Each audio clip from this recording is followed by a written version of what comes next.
Yeah. Fuck. I made some tea. And I burnt my tongue. Hi, Pat! Thanks for coming. Go clean. Show me your dog.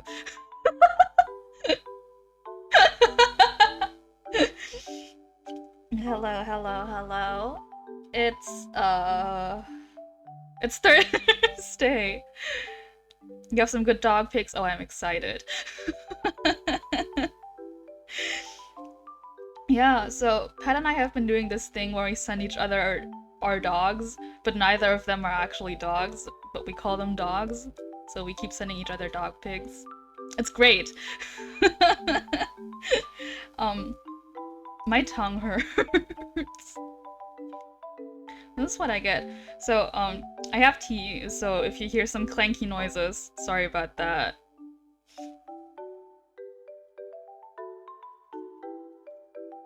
Ow! Me burns my tongue. Me. Let's drink some more.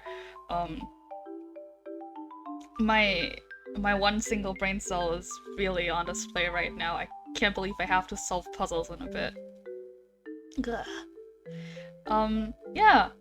I I am suddenly a lot closer to affiliate than I was yesterday. It's kind of surreal. I do want to thank Nito for shouting me out. Oh god, I don't know his Twitter. I'll look it up sometime and I'll properly shout him out. It's amazing, honestly. Yeah! Yeah, I very hurriedly sat down and sketched out some emotes earlier today. I have not been preparing for affiliate at all because in my mind I mean it was coming, but at a much slower pace than I expected, but yeah. So hopefully I will have some emotes and stuff ready. I don't even know what else I have to do. It's like emotes and what else? I'll figure it out. We'll get there. It's really exciting, honestly. I'm excited to push out new stuff that you guys can bully me with. Yeah, so today we're gonna be playing 999, which stands for 9 persons. Right, it's not people, it's persons. 9 hours and 9 doors. Last time I had Pepsi on, we talked for like 2 hours. We talked for pretty much 2 hours, then we played the game for 30 minutes, so we got through the tutorial. So I think what's been established in the tutorial is that our name, we are the main character, is Junpei. We're an anime main character boy. We look accordingly. And we are stuck on a boat. We woke up in like a bunk bed and we fell and got hurt, and also the window in our room broke, so it's flooding. And then we had to solve a number puzzle to get out, so seems like math. It also feels like that's going to happen more often, so be patient. I think that's, I mean, let's see, is that all we got? We know that Junpei got kidnapped and put onto the boat where he'll have to like play a game to risk his life, which sounds like Squid Game, to be honest. And we just got out of the room, and I think that's where we left off, so here we are. Let me know how the audio is, because in setting up I did have some audio troubles. Let's see. I'll move that up a bit. So, yeah, we just unlocked the door. I remember. I don't remember the controls though, so this is gonna be fun. Oh, this has 3D graphics? Oh my god. I found it! The door?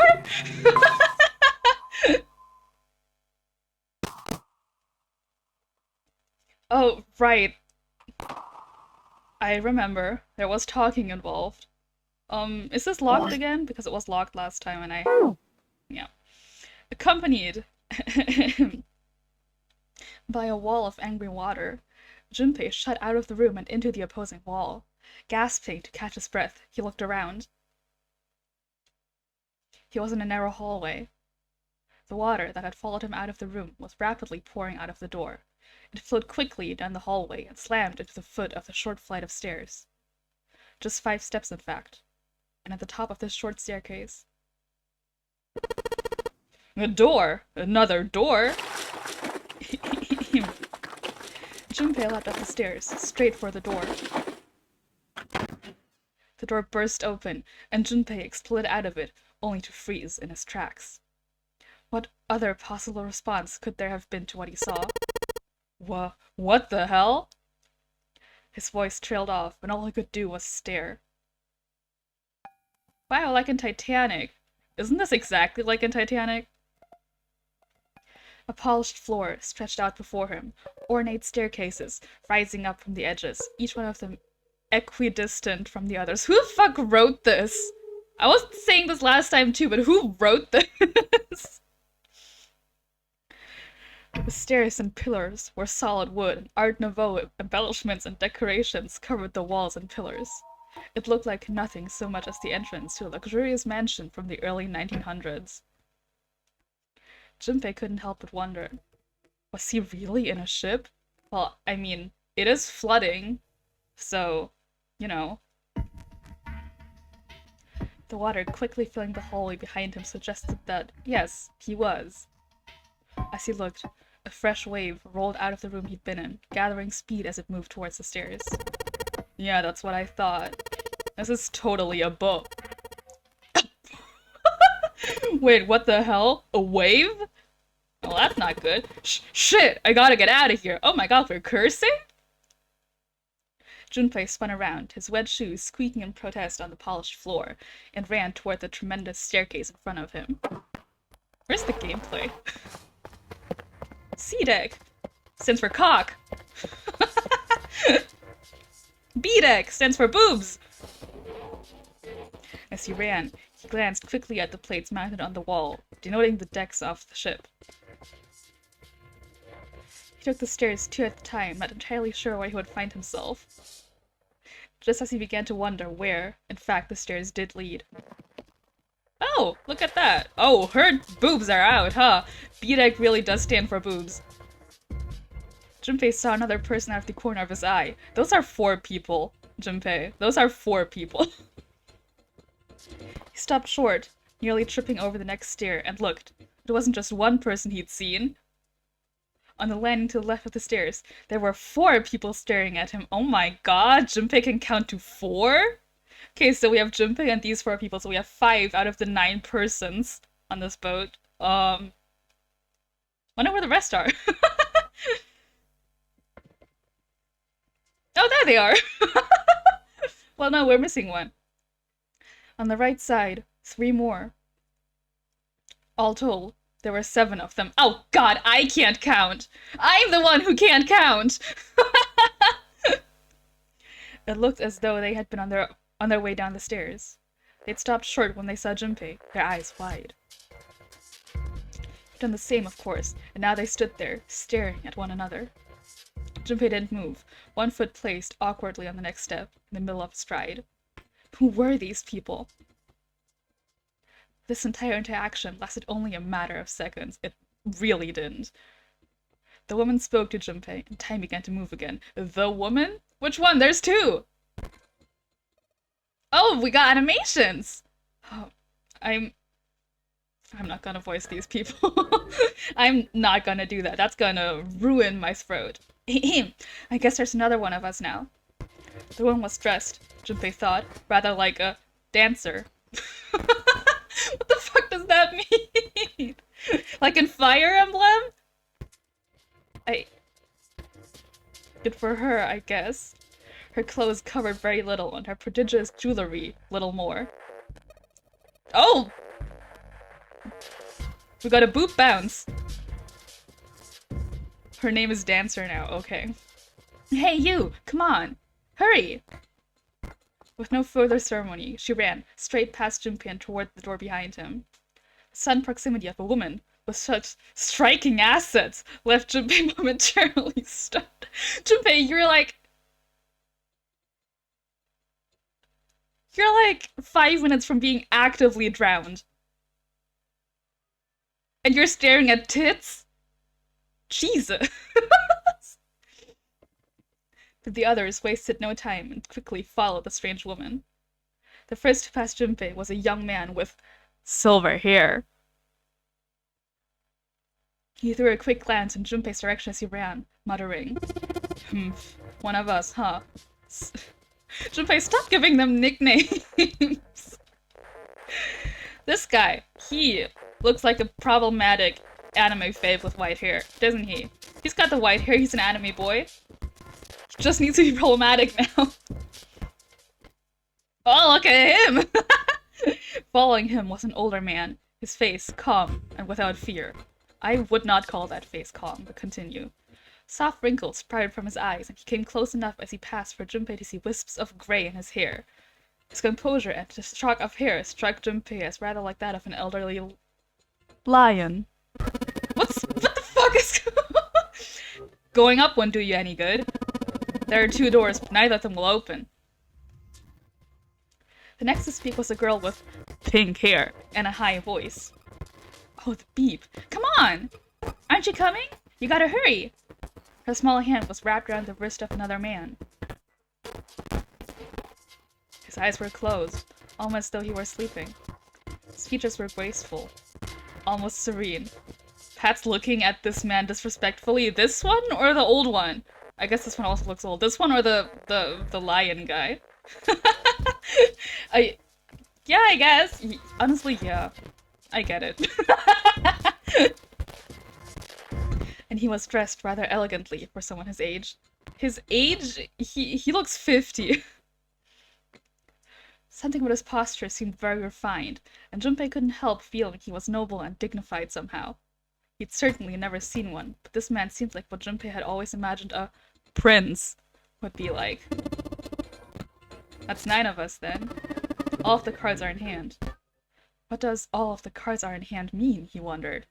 Junpei opened his mouth to ask what the other man had meant, but the girl with pink hair rushed past him, and they were gone. Oh, Pat likes Prince. That's good, I would have fought you for the DILF.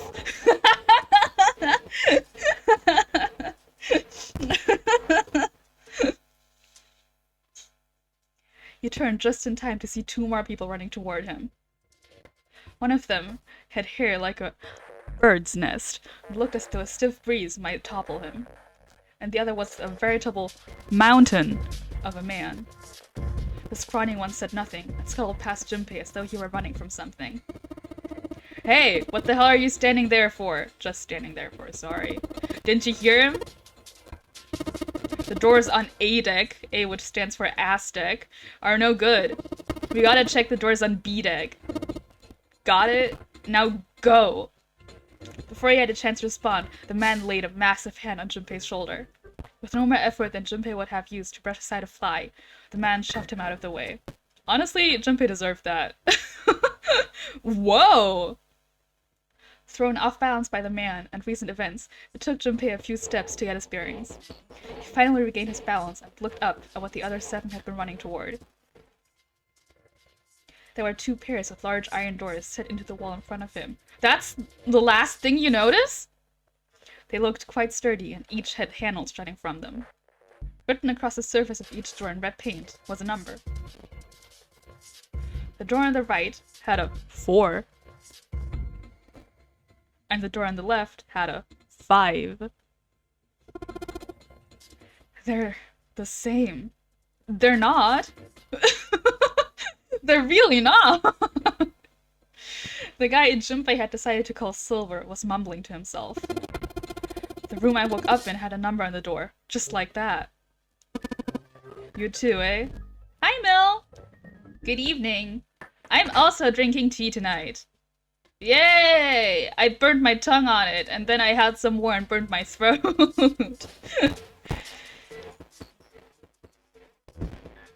We're just meeting everyone, I think.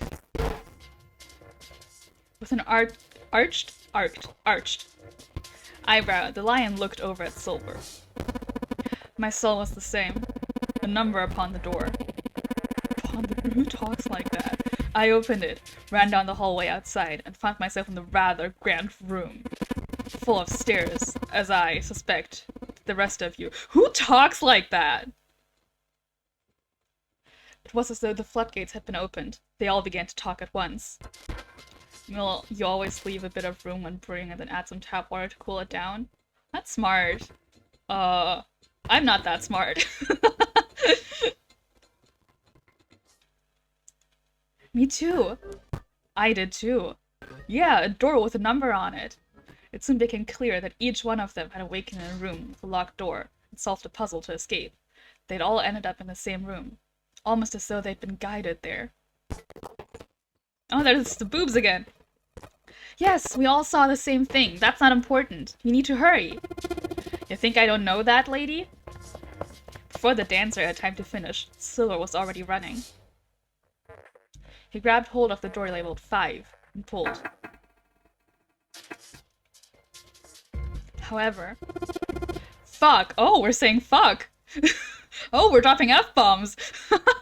It's not opening. This damn thing won't even budge. Move. You're in the way. The mountain grabbed Silver's shoulder and tossed him aside. His path cleared, he took a few steps back, then threw himself at the door. This guy is rude but cool. Silver? Earlier I was just saying about how he looks like a problematic anime boy. Oh, gee, once. Twice. 3 times. Thrice. 4 times. The door shook as his body slammed into it, but showed no signs of breaking or opening. The mountain threw himself at the door again. Junpei turned toward door 4. Next to the door, on the wall, was a small box. It looked just like the one that he'd seen in his room, next to that door. If it was the same, then this door was likely locked as well. Still, he had to check. Junpei grabbed a handle and threw all of his weight onto it. Urgh! Gah! It was locked as tight as the door next to it, as he'd suspected. Damn it! Junpei punched the door.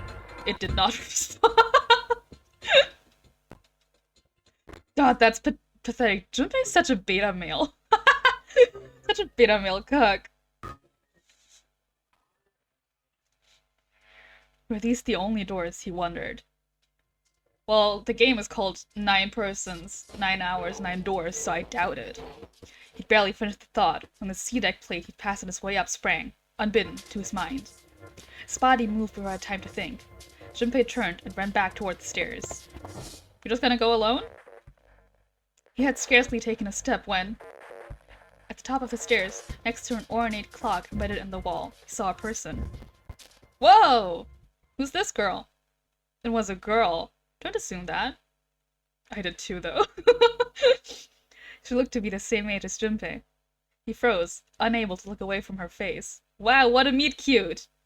He wasn't confounded by her beauty or something equally silly. Oh. No, there was another reason he couldn't take his eyes off the girl. Junpei had seen her somewhere before. Oh my god! He couldn't quite remember where, but he knew. He knew he'd met her before. The girl, too, stared at Junpei, similarly stunned. Her response suggested she'd seen him before as well. Yo, this is just like the scene in hit anime movie Your Name, where they're coming down / up the stairs and they look at each other and they recognize each other. Yo, this is just like that scene in that movie.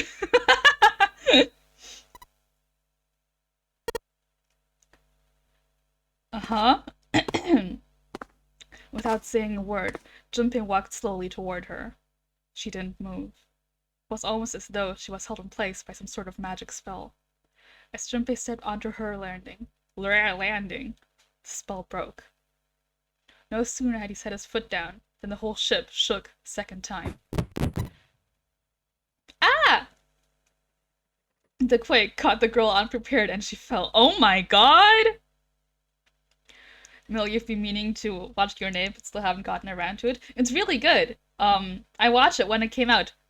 Like 7 times. No parable. Probably.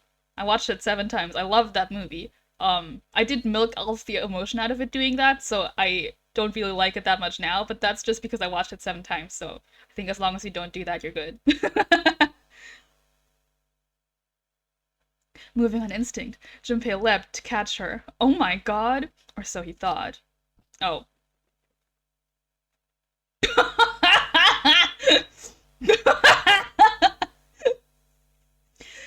Her face was closer than it should have been, mere inches from his own. Oh my god!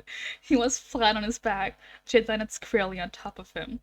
The girl seemed as confused as he did, and her face suggested she still hadn't fully recovered from seeing him.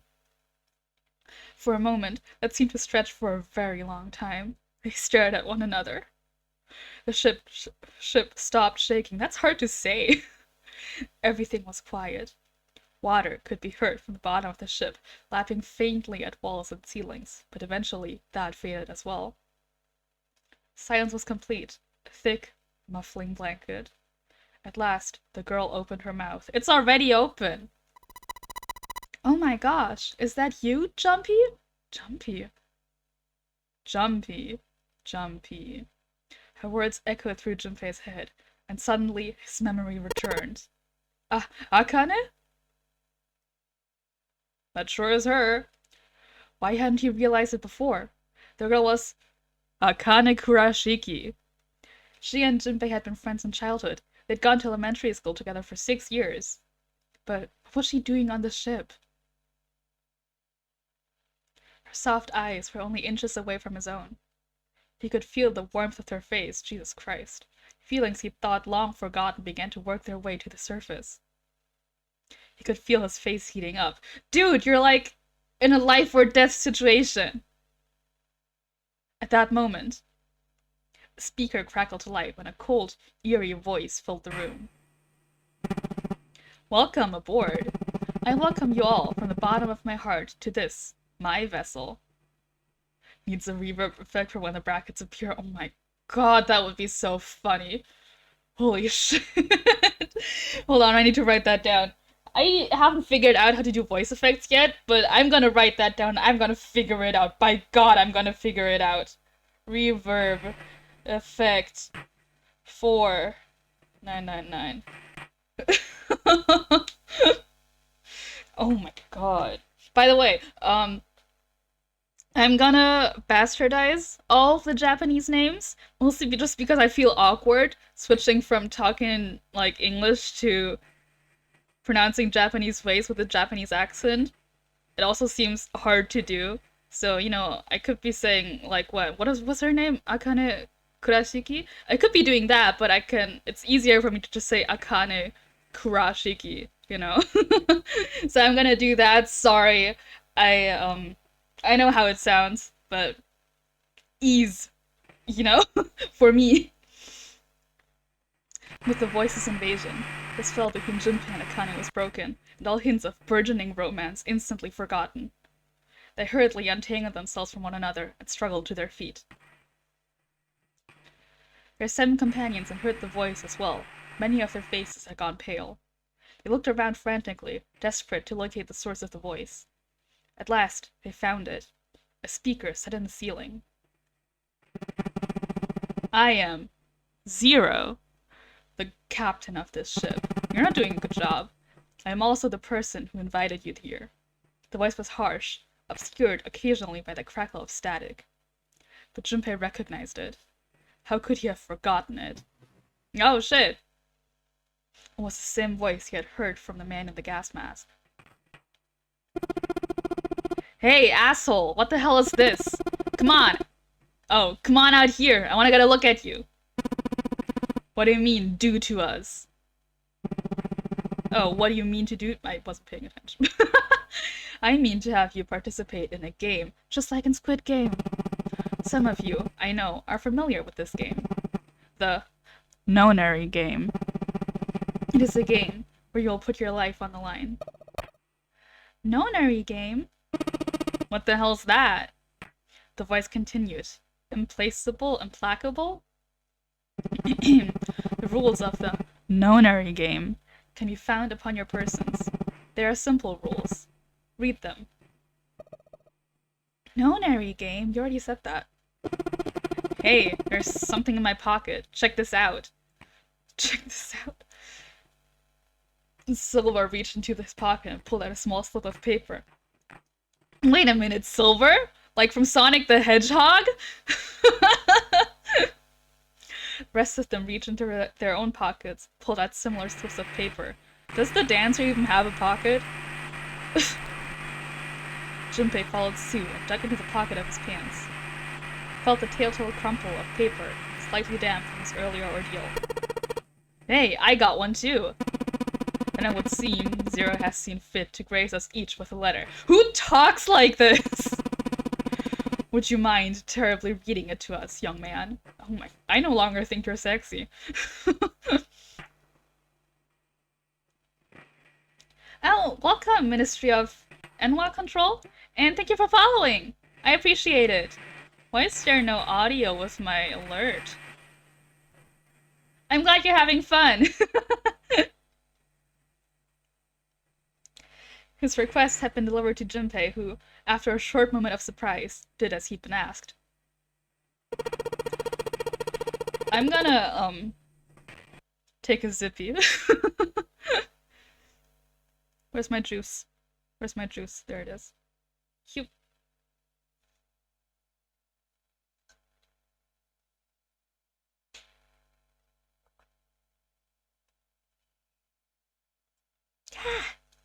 Good news.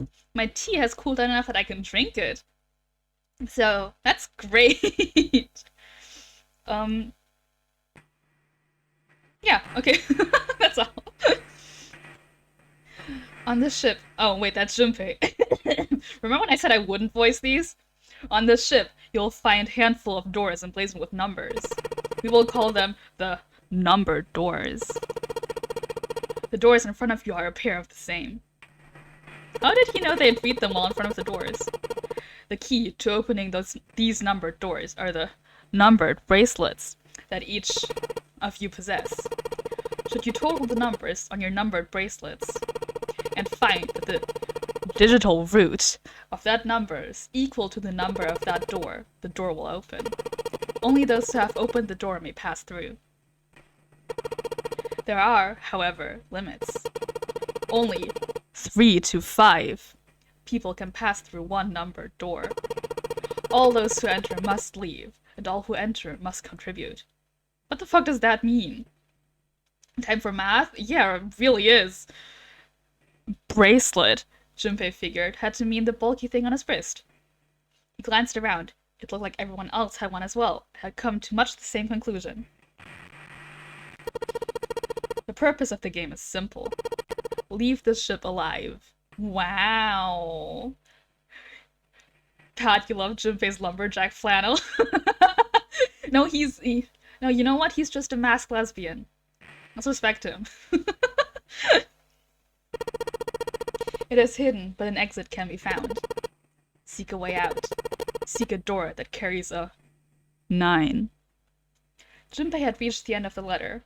There was a long moment of silence, and then the speaker crackled to life once more. There is one last thing I must tell you. As you have no doubt surmised, the ship has begun to sink. On April 14th, 1912, the famous ocean liner Titanic crashed into an iceberg.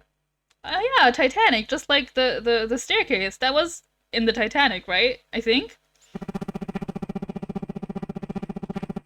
After remaining afloat for 2 hours and 40 minutes, it sank beneath the waters of the North Atlantic.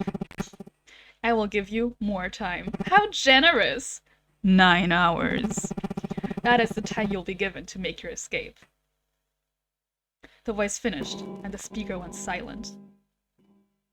The sound of a bell tolling echoed through the hall.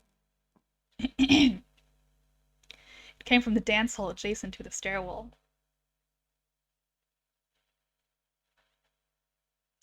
It took those assembled stairs mere moments to trace the sound to an antique clock embedded in the wall. 7, 8, 9. Wow, you can count to 9! Good job! The sound of the 9th bell faded away. The 10th never came. Oh my god. That meant the time was 9 o'clock. Most likely 9 o'clock in the evening. How would you know? When Junpei had peered at the window of his cell, he'd seen nothing but blackness. Oh, okay. It had to be nighttime. that was the case, then they would need to escape by 6 a.m. the following day. Now it is time. Let our game begin. Wow, just like in Squid Game. I wish you all the best of luck. The speaker went silent and did not speak again. That is what going silent means. Okay, now that we have BGM, do let me know how it is, how it sounds. Because the audio capture from this game is a bit weird, and I had some trouble setting it up. Silver yelled at the speaker with language coarse enough to embarrass a sailor. The rest of Junpei's companions were silent, deep in thought. Junpei, too, was consumed by his thoughts. There was a great deal he didn't understand. Who was Zero? What was the Nonary game? I mean, Zero just explained it, you know? Were you paying attention? I'm just saying, he literally just explained it. I mean, you still have the piece of paper that you read from. I mean, you could just read it again. Why had he chosen to make them part of it? Was he a criminal who took delight in playing with his victims? Or did he have some other purpose? And why had Junpei been chosen as part of this insane game? Why had any of them been chosen? But one question was foremost on his mind. Akane. They hadn't seen one another since elementary school. Why had she appeared now? Coincidence? No, that seemed impossible. There had to be a reason. He didn't know what it might be, but there had to be a reason. Lion was... Oh, right, that guy. Very well. Lion's voice seemed oddly loud in the silence. Standing around here won't do us any good. Best we get moving, don't you think? Get moving? Are you planning to open the numbered doors? Hey, wait! Don't tell me you're actually going to do what this Zero says. No, that's not what I mean. The lion shook his head, mildly annoyed. I'm saying let's find another way. After all, we haven't really examined this place yet. What?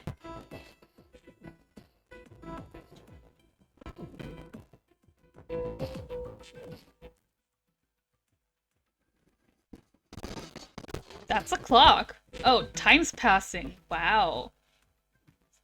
Their separate investigations finished, all 9 people returned to where they'd left one another. The result of all their work was nothing. They were completely sealed in. Their hard work had not gone completely to waste, however. They had learned a number of things as they'd scoured the parts of the ship they could reach. It seemed that they were confined to decks A through C. C deck, as stands for cock deck, was as far down as they would be able to go, however. That's what it means to be confined from A to C. The reason being that D deck was completely submerged. No, not Dick deck. That's so fucking tragic. Strangely, however, the water had risen no higher than D deck. The flow seemed to have been stopped somehow, as evidenced by the surface of the water on D deck, which was as smooth as glass. The prince knelt down and gently drew his hand across it. Perhaps this Zero fellow has used some sort of remote control to seal a watertight door lower down. He said that our time limit was 9 hours. In other words, this water won't rise for 9 hours. Dick deck got wet! Yeah, it sure did! Then you're saying we won't sink till then? Well, that might be a little too optimistic. No point to wishful thinking. There were 3 metal doors on C deck. A single door stood off to the side, with 2 more on the wall facing the central staircase. None of them had numbers, or verification devices. They were, however, locked like the other doors. No matter how much they pushed and shoved, the doors refused to move. The mountain and the lion threw themselves against them a few times, but to no avail. The door in the back had a keyhole. That sure is a keyhole. Just above it was a strange mark, in the shape of a circle surrounding a dot. There were 2 other doors in C-deck as well, but it was clear they were elevators, as each had a button next to it with an upside-down triangle. They tried pushing the button. No response. Apparently, there was no power running to the elevators. To the left of the elevator doors was a card reader. The card reader also had a strange mark on it. Is that a zodiac sign? Kind of... God, I don't remember. Kind of looks like one, though. It looked like a lowercase h with a dash drawn across the upper stem of the H. Saturn. Yeah, actually. Remember my Sailor Moon. Remember it. Remember my Sailor Moon. I think that might be... Yeah, Sailor Moon crew! Junpei stared at it for a while. This is a symbol of Saturn! Hey! It's an astrological symbol. Then, the mark on the other door. I think that was the sun symbol. They had seen the same symbols on A-deck. Aztec. There was a door on either side of the stairs. The one on the left had a keyhole with a similar symbol engraved on it. 9 planets? 9 planets? Pluto planet? Pluto planet crew? This is an Earth symbol. Oh, wait. This is an Earth symbol. The horizontal line symbolizes the equator, and the vertical one represents blah blah blah blah blah blah blah. One represents the prime meridian. Pluto planet crew. Hashtag Pluto planet crew. Junpei looked up at the ceiling. There was a great circle cut in it, perhaps for a skylight or a glass dome, but it had been filled with a gargantuan metal plate. Metal looked very solid. Anything short of an explosive charge was unlikely to damage it. There were several windows along both sides of the ship, or at least there had been. They, too, were covered with metal plates. In other words... Please be true? We're trapped. All the exits go nowhere. Junpei was not happy. Really? How could you not be happy in this situation? Don't you love being trapped on a boat and being forced to try to escape it in 9 hours? The girl with pink hair spoke up. Well, I'm sure they go somewhere. We just can't open them. Then the mountain spoke. You don't know that. For all we know, they just open into walls or take us in circles. The prince did not agree. No, I'm sure they go somewhere. Otherwise, what point would there be? And we can open them. Well, 2 of them at least. Oh my god. You mean the numbered doors? All eyes turned towards the doors with numbers on them. Those sure are the numbered doors, guys. Good job! The atmosphere in the room grew tense. Hey, wait a minute. I think I said this earlier, but I don't think we should do that. The dancer moved in front of the doors as if to block them. We'd have to be crazy to open these doors. If we do that, we're doing exactly what Zero wants us to do. Suddenly, everyone began to speak at once, and I'm going to begin to sip my tea.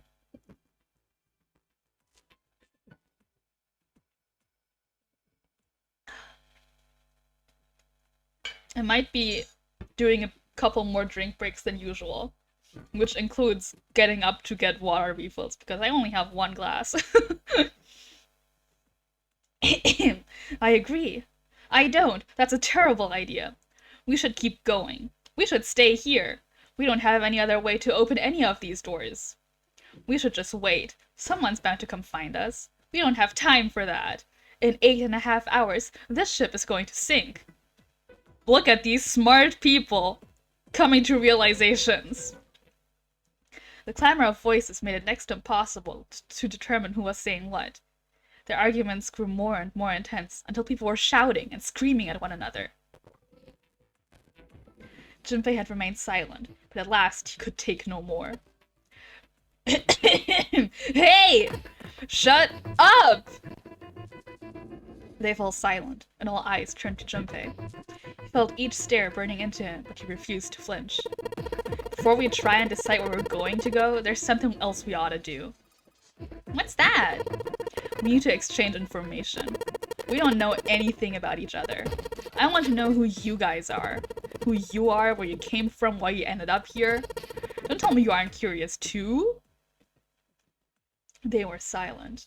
Some of them looked the other way, or bit their lip, or crossed their arms and stared at the ceiling. But one of them spoke up. It was Akane. I agree. I think Jumpy is right. Jumpy? Oh, I'm sorry, I'm talking about him. I just call him Jumpy. His name is Junpei. She pointed towards Junpei. Really? We're childhood friends. We went to the same elementary school. Wait, stop. Don't tell us stuff we didn't ask you about. Zero's probably watching us right now. What are you gonna do if he's listening in? Would that be bad? Hell yeah, it would. We don't know how much that bastard knows about us. Maybe he just picked a bunch of random people to kidnap. If that is the case, then it'd be dangerous for us to let him know too much. If Zero knows who we are, he could go after our families. Maybe he'd tell us he had him. He'd tell us he had him to get us to do stuff, you know? But we still need to know what our names are. It's going to be hard to talk to each other if we don't have names. I mean, Junpei already named everyone. Alright, why don't we have code names? To him, apparently, it seemed like the obvious solution. Junpei, you're doing that too. Code names? Yeah, we'll each pick something. Like, I'll be 7. 7? Why are you 7? It seemed a fair question. The mountain stuck out his left arm. Nice jacket. 'Cause this bracelet number says 7. Oh, I get it. Yeah, that's a good idea. He smirked. Alright, I'm gonna be Santa.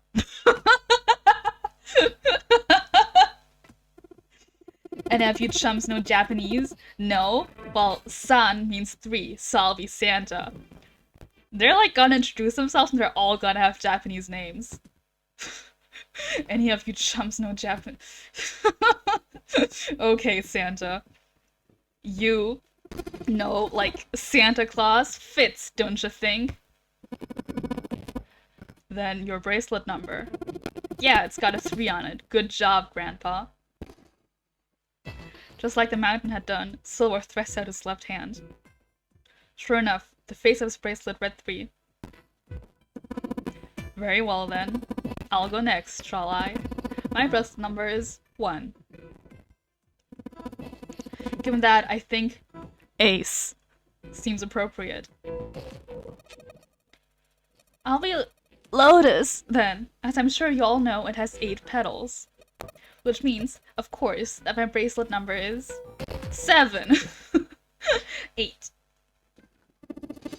I would appreciate I would appreciate if you would call me Snake. Hey Pat! Your hottie's name is Snake. My bracelet number is 2.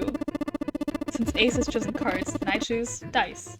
Snake Eyes, clearly, which is particularly relevant given that I am blind.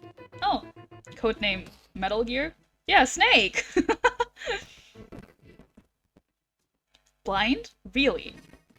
He'd kept his eyes closed during their entire ordeal, which had suggested something strange, but here it said so casually. Come on, Junpei. It was something of a surprise. Everyone seemed a little nervous at the prince's proclamation, but no one seemed to know how to react to it. There was one person, however, who didn't seem to be surprised in the least. The girl with pink hair. I want to be Clover. You know, like a 4-leaf clover.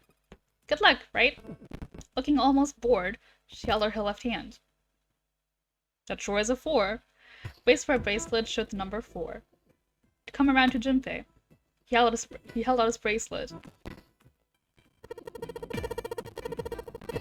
Alright, my number is 5, so my codename is gonna be... Why have one? It's not like there's any point to it now. Her boobs really are just out there. Does she have nipples? The dancer cut him off mid-sentence. I mean, we all know your name already. You're Junpei. Uh-oh. They all nodded. I wonder what dumb name Junpei came up for himself. Akane stepped forward, nervously. And you should all call me by my name too. Because, I mean, it doesn't seem fair to Jumpy. Yo, these boobs got nips? I think it's a valid concern. You're thinking it's not cool for you to hide your name after you told us his? Akane fitted it awkwardly. Junpei decided he had to do something. What's your bracelet number? It's 6. She hesitated for a moment, then held out her left hand. As she claimed, the bracelet's face showed a 6. Could be a 9. Could be a 9. Junpei looked at it for a moment and thought. Alright then, why don't we call you June? June?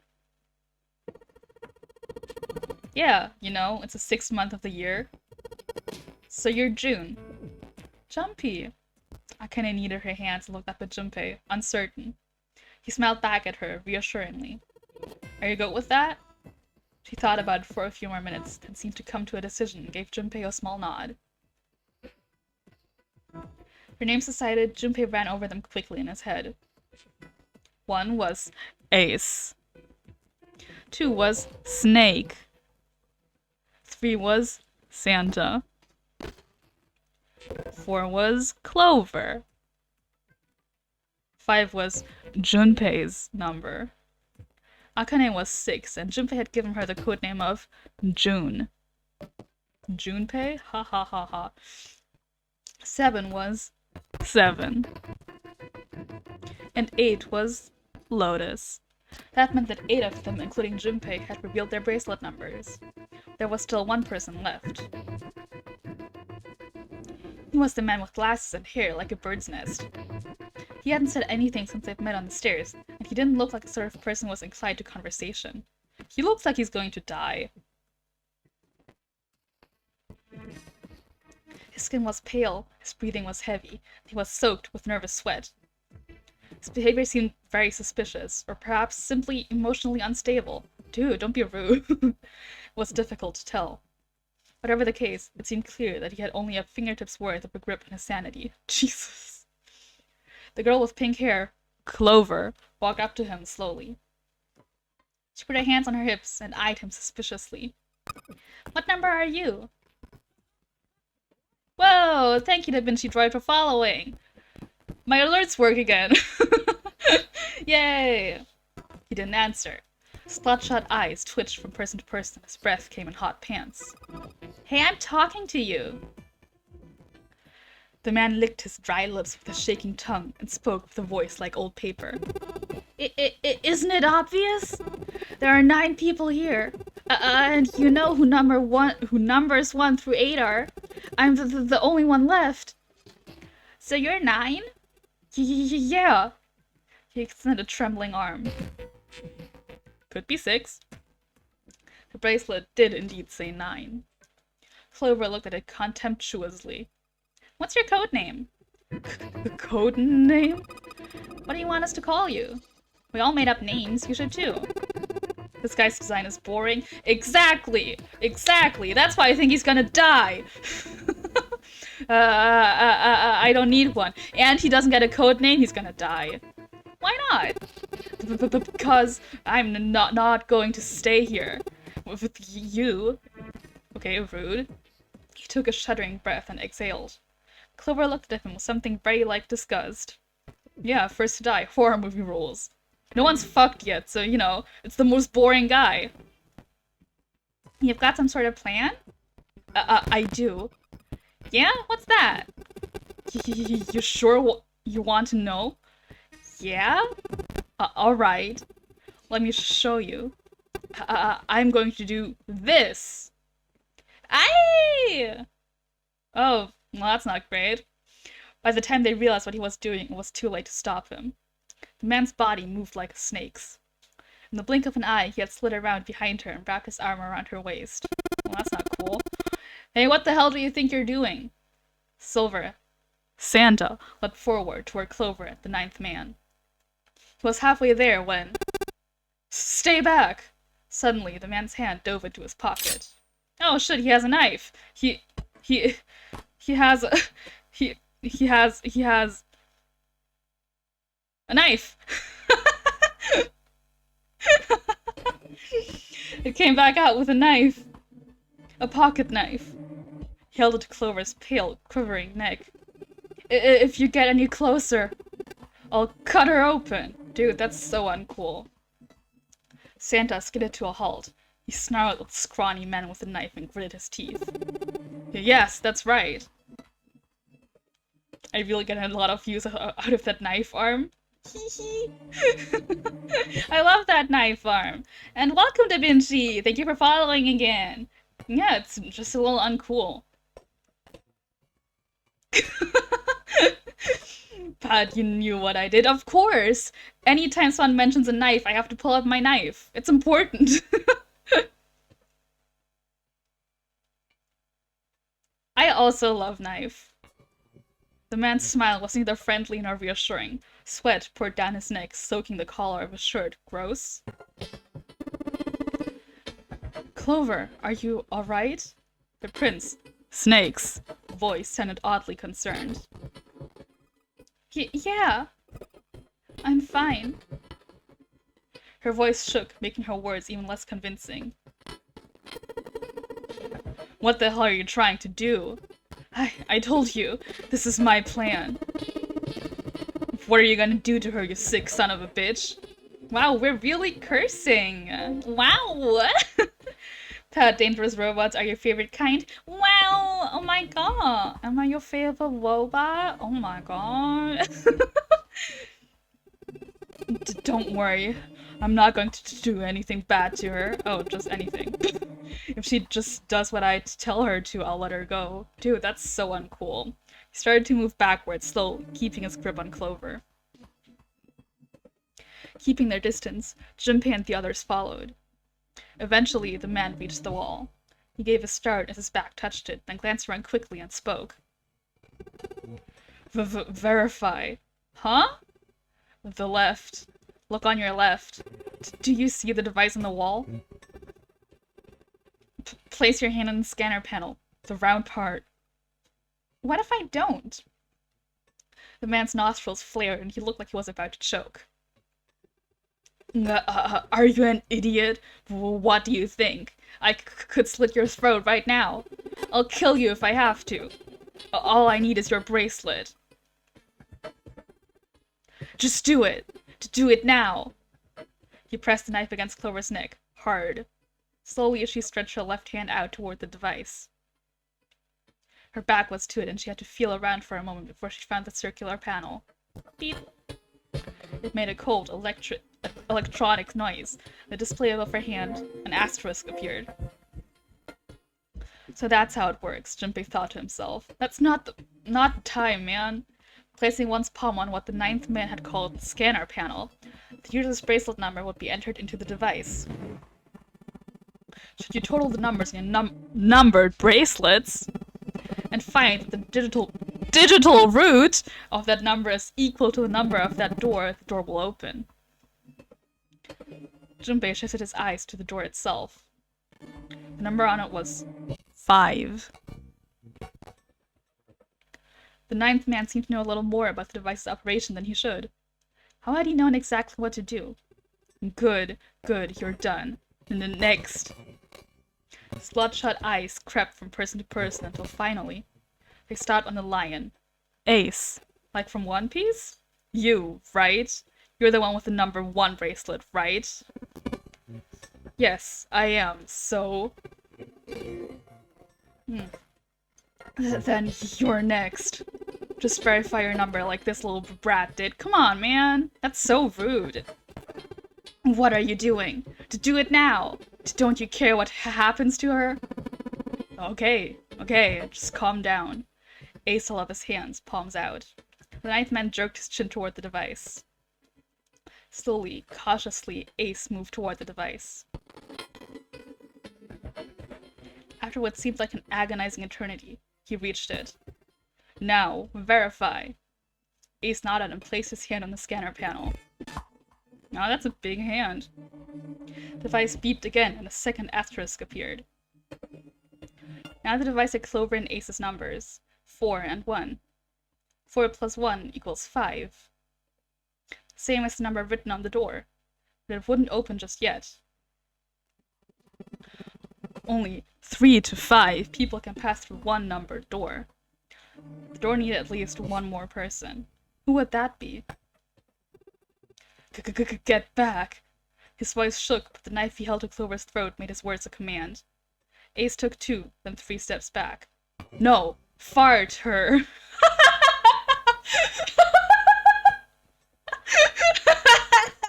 Fart her!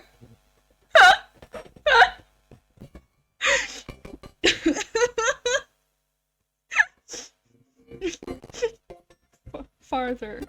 More than that. Go all the way back. Slowly, Ace did what he was told. Give her the gas. The ninth man's lips curled into a cruel, twisted smile. That was when Junpei understood his plan. Clover's 4 and Ace's 1. Added to the ninth man's 9. 4 plus 1 plus 9 equals 14. Arrow! 1 plus 4 equals 5. Oh my god! They're making me do math? Welcome, Pat! Hi! What's up? You're excused! In other words...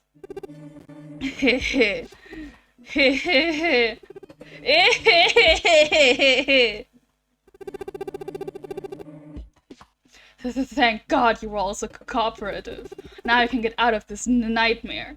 He pressed his own hand against the scanner panel. That's how they get you. They start with the math. They start with the math. You're so right. So true. The third asterisk appeared on the screen. He dropped his hand to the lever on the side of the device and pulled. Wow, we got 3D motion. Wow. The door opened with a heavy, metallic groan. He let go of Clover. Wait! Junpei leapt toward the ninth man, but he wasn't fast enough.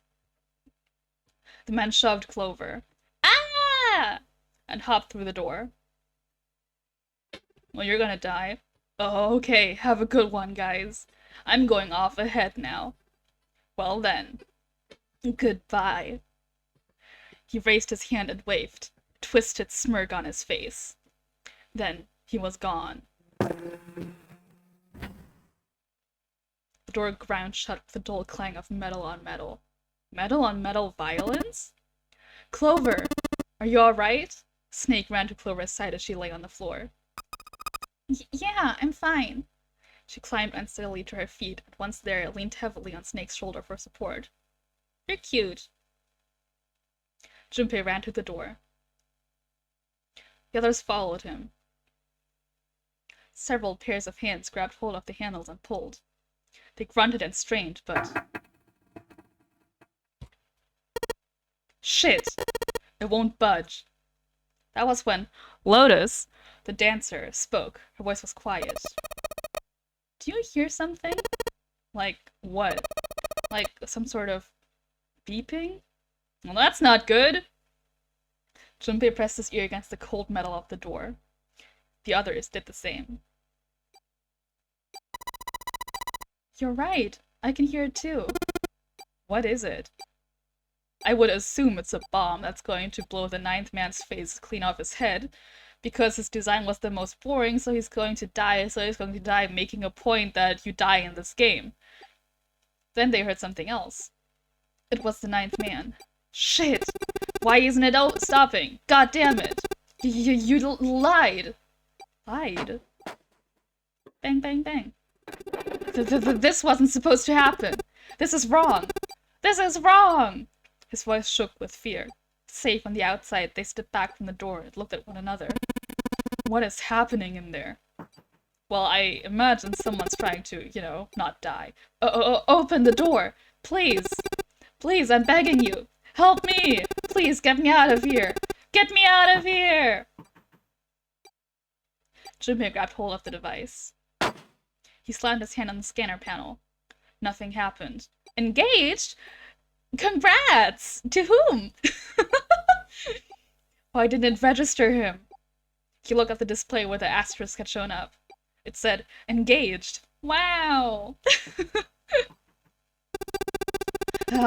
Oh my god, there's no time left. Listen, I was lied to. He lied to me. He put me in here. It was him. He killed me. It was him. Ah, ah, ah. God! There he goes. Rip to that guy.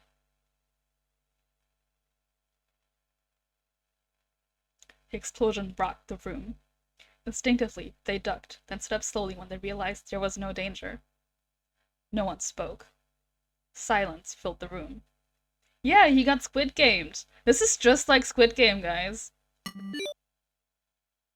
In that silence, the electronic tone that echoed across the room sounded as loud as a gunshot.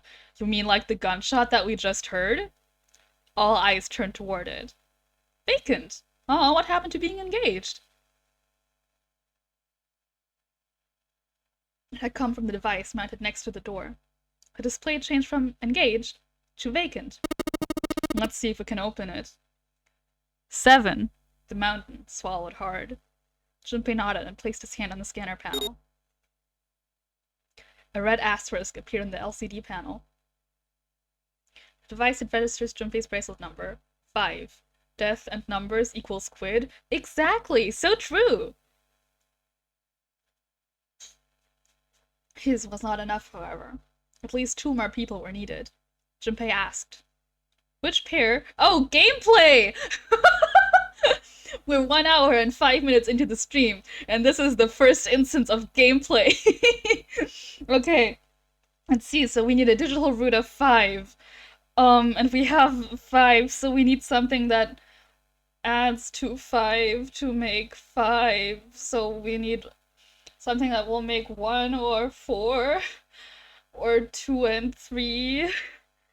So if we have 5 and we need to get to 14, I need 9.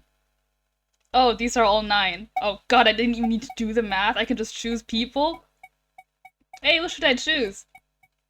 Pat, you've been enjoying Yuzu's story time? I'm glad. I've just been fucking talking. Hey, what should I choose? Wait, Pat, you like 7, right? Should I choose 7? Snake and 7? Choose your favorite character. I don't have a favorite character. It's too early. I liked Ace because he's kind of DILF material, but then he started talking like a Victorian man, and then I stopped liking him. Pat, you like Snake, right? You like that guy? I was trying to come up with a descriptor, but I couldn't think of it.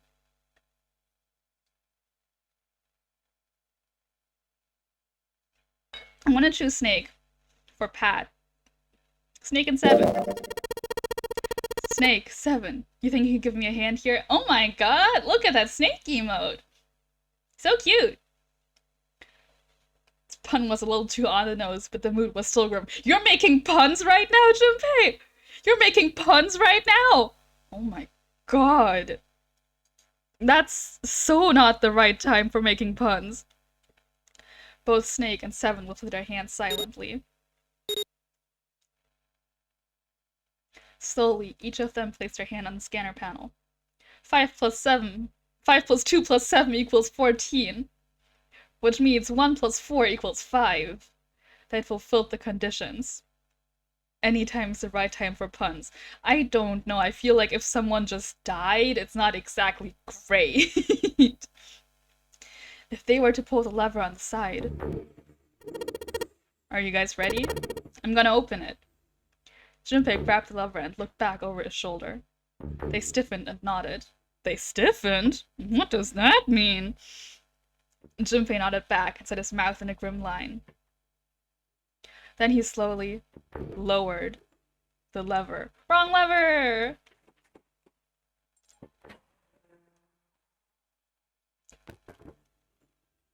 There was a metallic groan and the door slid open.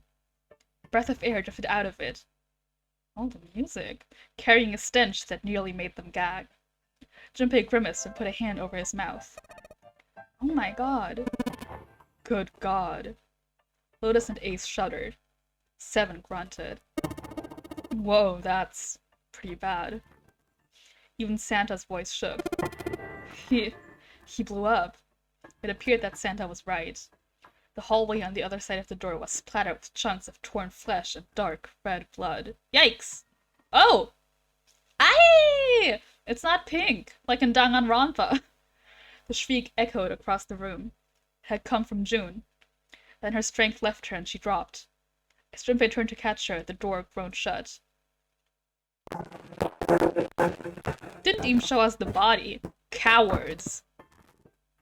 She crumpled to the floor. June, you okay? Junpei dropped to his knees and put his arm around her shoulders. Oh my god. What the fuck is Junpei wearing, by the way? He's got on 3 layers, at the least. That was when he noticed. Her whole body was feverish. She was radiating intense heat. What the hell? Where'd this fever come from? June didn't answer. Her face looked like wax and her whole body began to shake. It's cold out there. Then what about Miss Titties out here? What about Miss Titties? Alright, let's just rest for a minute, okay? You think you can walk? She nodded weakly. Junpei lifted June to her feet and guided her to a nearby chair. Here we go. His clothes remind you of Marty's getup from Back to the Future. With the vest and stuff, right? I've never seen that movie, but I think I know what you mean. As gently as he could, he set her down in it. Wow, so much art. How are you feeling? Are you alright? She nodded, and as she did, a single huge tear rolled down the side of her face. Why? Why did this happen? Her voice cracked, broken by misery and grief, and choked by sobs. Why did this happen? Junpei spun around. Do any of you know what the fuck is going on here? Who's Zero? What's this Nonary game? Come on, anybody? Anything? What the hell's going on? What are we doing here? No one spoke. Ace, Snake, Santa, Clover, Seven, and Lotus. They simply stood there, 7 pairs of downcast eyes and 7 grim lines from mouth. June's body shook with silent sobs. They slowed as the minutes ticked by, and eventually they stopped.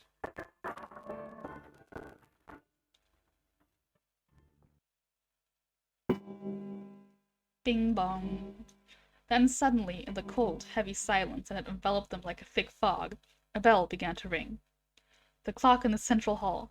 7, 8, 9, 10 times. And then, on the 10th ring, it stopped. The sound of the bell faded away into silence. Yo, he took off his hat! Whoa! It's 10 o'clock then. Ace said what each of them had been thinking. That means it's been an hour since Zero's little announcement. Seven's deep voice echoed across the room. Fuck! I've had enough of this crap! You say fuck, but you say crap? Santa leapt to his feet, his fists clenched. How long are we gonna pussyfoot around like this? Oh my god. We've only got 8 hours until this time limit Zero what's going on about is up. Let's get going already.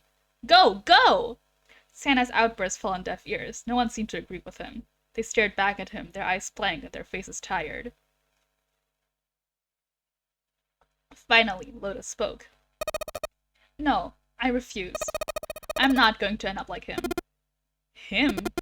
You mean the 9th man? Of course. Who else? In his mind's eye, Junpei saw the corpse again. The dark, reddish, black pool of blood. The scattered pieces of flesh.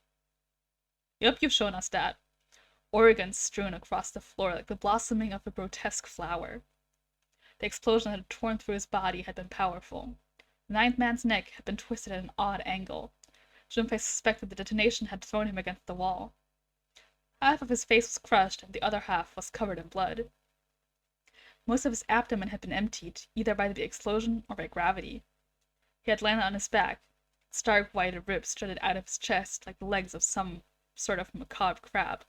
This is detailed. Holy shit! Junpei felt something flip in his stomach. I think he just screwed up. Eyebrows went up, and Santa continued. Probably set up some sort of trap, and that killed him. I'm not gonna screw up like that. I'm getting out of here alive. Oh, Snake's laughing. Ah ha ha ha ha ha ha. Whatever Snake was laughing at, Santa did not find particularly humorous. What's so goddamn funny? Oh, my apologies. You were just so very confident. I couldn't help myself. What the fuck? I think you're mistaking the situation. Huh? The ninth man's death. It had nothing to do with the trap, or at least not the sort of trap you imagine it did. Then, he broke one of Zero's rules. That was why he died. Quite simple if you think about it. Huh? Oh my god. What the fuck are any of these people wearing? You still don't? Alright. How about you take a moment and think back to what Zero said? Specifically, what did he say about the number of people? He said, only 3 to 5 people can pass through one numbered door. Right? And after that, you've forgotten the relevant part. What did Zero say? Huh? Santa furrowed his brow in thought. Maybe they were all kidnapped from a cosplay convention. That's the missing link! Oh my god, of course!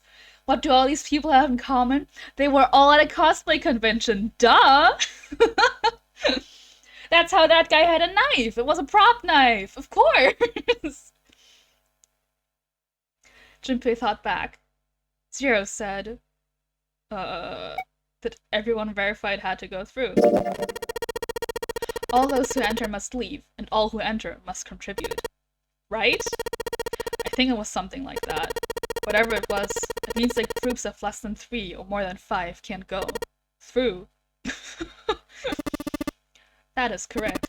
A gold star for you, Junpei. Wow, oh my god, I got a gold star? Holy shit! Oh my god! Guys, did you hear I got a gold star? Snake inclined his head toward Junpei. The ninth man, however, broke that rule. He tried to pass through a numbered door by himself. That was why he was executed. Jesus. Then Zero's watching us from somewhere, making sure we don't break any rules. Oh, I'm not so sure of that. Oh, thanks for joining, Ministry of Enwa Control. Thank you so much, and have a good time at work. Why not? Because his execution system is entirely automatic. You didn't notice? There's no need for him to monitor us. What do you mean? Snake looked at Seven with what could only be described as pity and sighed. Very well. I see it must be me who tells you. I've waited long enough, I suppose. What a pretentious prick. I had hoped Zero might spare me the trouble, but that seems increasingly unlikely. He couldn't see them, of course, but perhaps Snake sensed the confused eyes upon him. When Ace spoke, he gave words to everyone else's thought. Do you know something? Well, I know a great many things, but yes. What is it you know? Just Minnie? Okay, I remember that. You will totes catch my next stream. Thank you! I look forward to seeing you around. Bye! Here. Snake removed a card from the pocket of his jacket. With a flourish, he presented it to Ace, who took a close look at it and spoke. Come on now, what's the point of giving me this? Gimme that! Santa snatched the card from Ace, but his expression of disgust quickly turned to one of confusion. Disgust? Huh? The hell is this? Seven tugged it out of Santa's hands. Huh, I see. The card went from Seven to Lotus, from Lotus to June, and finally to Junpei. He looked at it and understood. This is Braille. Braille, the written language of the blind. The card was covered with small embossed bumps. Junpei could recognize it, but he certainly couldn't read it. Sorry guys, I can't read this. Junpei handed the card back to Snake, who nodded at him with a small smirk. Okay, that was fun. What's so important about that card? I found it in my pocket. I can only assume it's a message from Zero. From Zero? A message? Well, what does it say? Suddenly, Everyone was crowding around Snake, desperate to hear what the message said. Santa especially looked as if he were about to grab hold of Snake and shake the answers from him. Kinda gay if you ask me. Snake raised his hand. Calm down now. No need to panic. You don't need to force me. I'll read it. Junpei swallowed hard and waited for him to start. He was not the only one. Presently, Snake began to read, his voice calm. His fingers glided? Isn't it like glid? Glide over the tiny bumps as he spoke. Bracelet number 2. Since you are not blessed with sight, okay, rude, I shall bless you, and only you, with information. I shall tell you of the function of the red, of the dead, and of the bracelet. Red dead bracelet? The red is the recognition device. It will verify your number. Beside every numbered door you will find a red. The dead is the deactivation device. It does exactly what it says. Once you have passed through the numbered door, you must use the dead to stop the detonator in your bracelet. But perhaps you are wondering, what does this detonator detonate? Gee, I wonder. I am afraid this may be something of a surprise. I have placed a small bomb inside of you and the people whom you are about to meet. God, that would have been so funny if I had reverb. Oh my god, that would have been so funny. You swallowed it while you were unconscious. I have no doubt that by the time you read this note, the bomb will have passed through your stomach and found its way to your small intestine. In other words, you will be unable to regurgitate it. I suggest you do not try. As I mentioned before, the bracelet on your left hand contains a detonator. Think of it as a remote fuse, or timer, for the bomb in your body. There is only one condition which will cause it to detonate. That condition is that you enter a numbered door. Once you have done so, the timer will activate, no matter who you may be. You will have 81 seconds. If, after that time, the detonator has not been deactivated, it will send a signal to the bomb in your body, instructing you to explode. 81? Oh, I was gonna say that's really specific, but that's 9 times 9, huh? In order to deactivate the detonator, every person who verified the number at the red must also verify their numbers at the dead.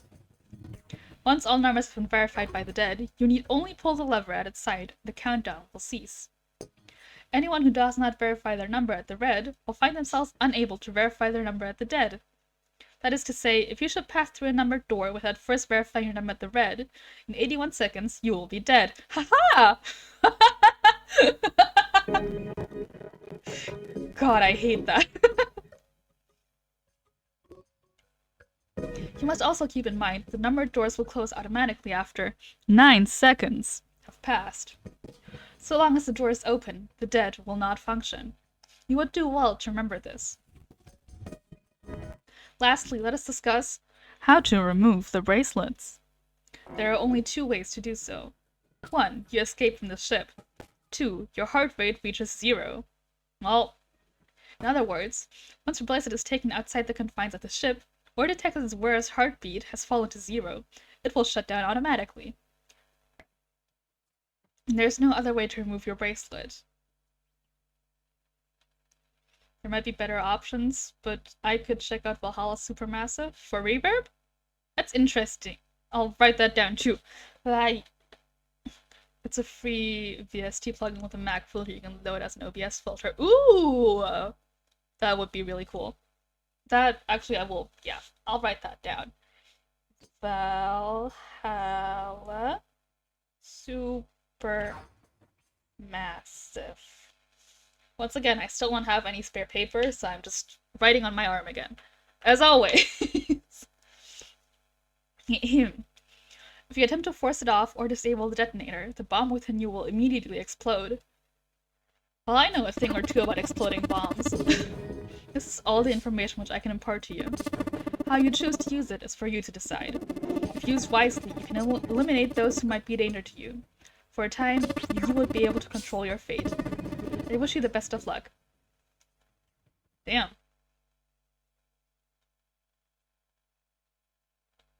Snake finished reading and carefully returned the card to his pocket. The message had been lengthy, but its meaning was clear.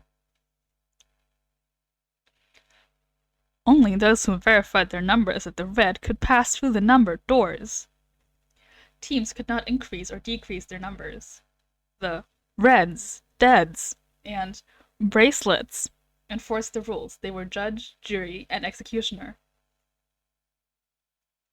In defiance of Zero's suggestions, both Santa and Seven put fingers down their throats and began to gag. The rest stiffened, some touched their stomachs, some simply stared at their bracelets. Junpei gingerly touched his stomach. There was a bomb inside his body. Thought of it made him queasy. I almost made a poop joke. His stomach felt oddly hollow, and his legs were weak.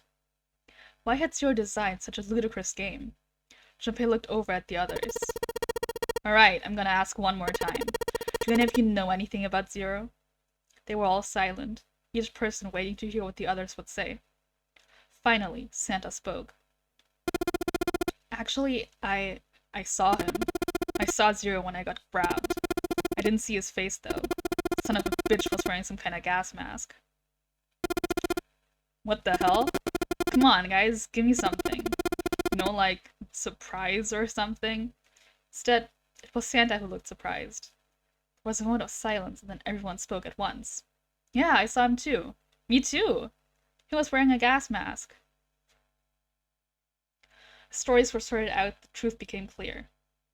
All of the stories were the same. They had been abducted at home, at midnight.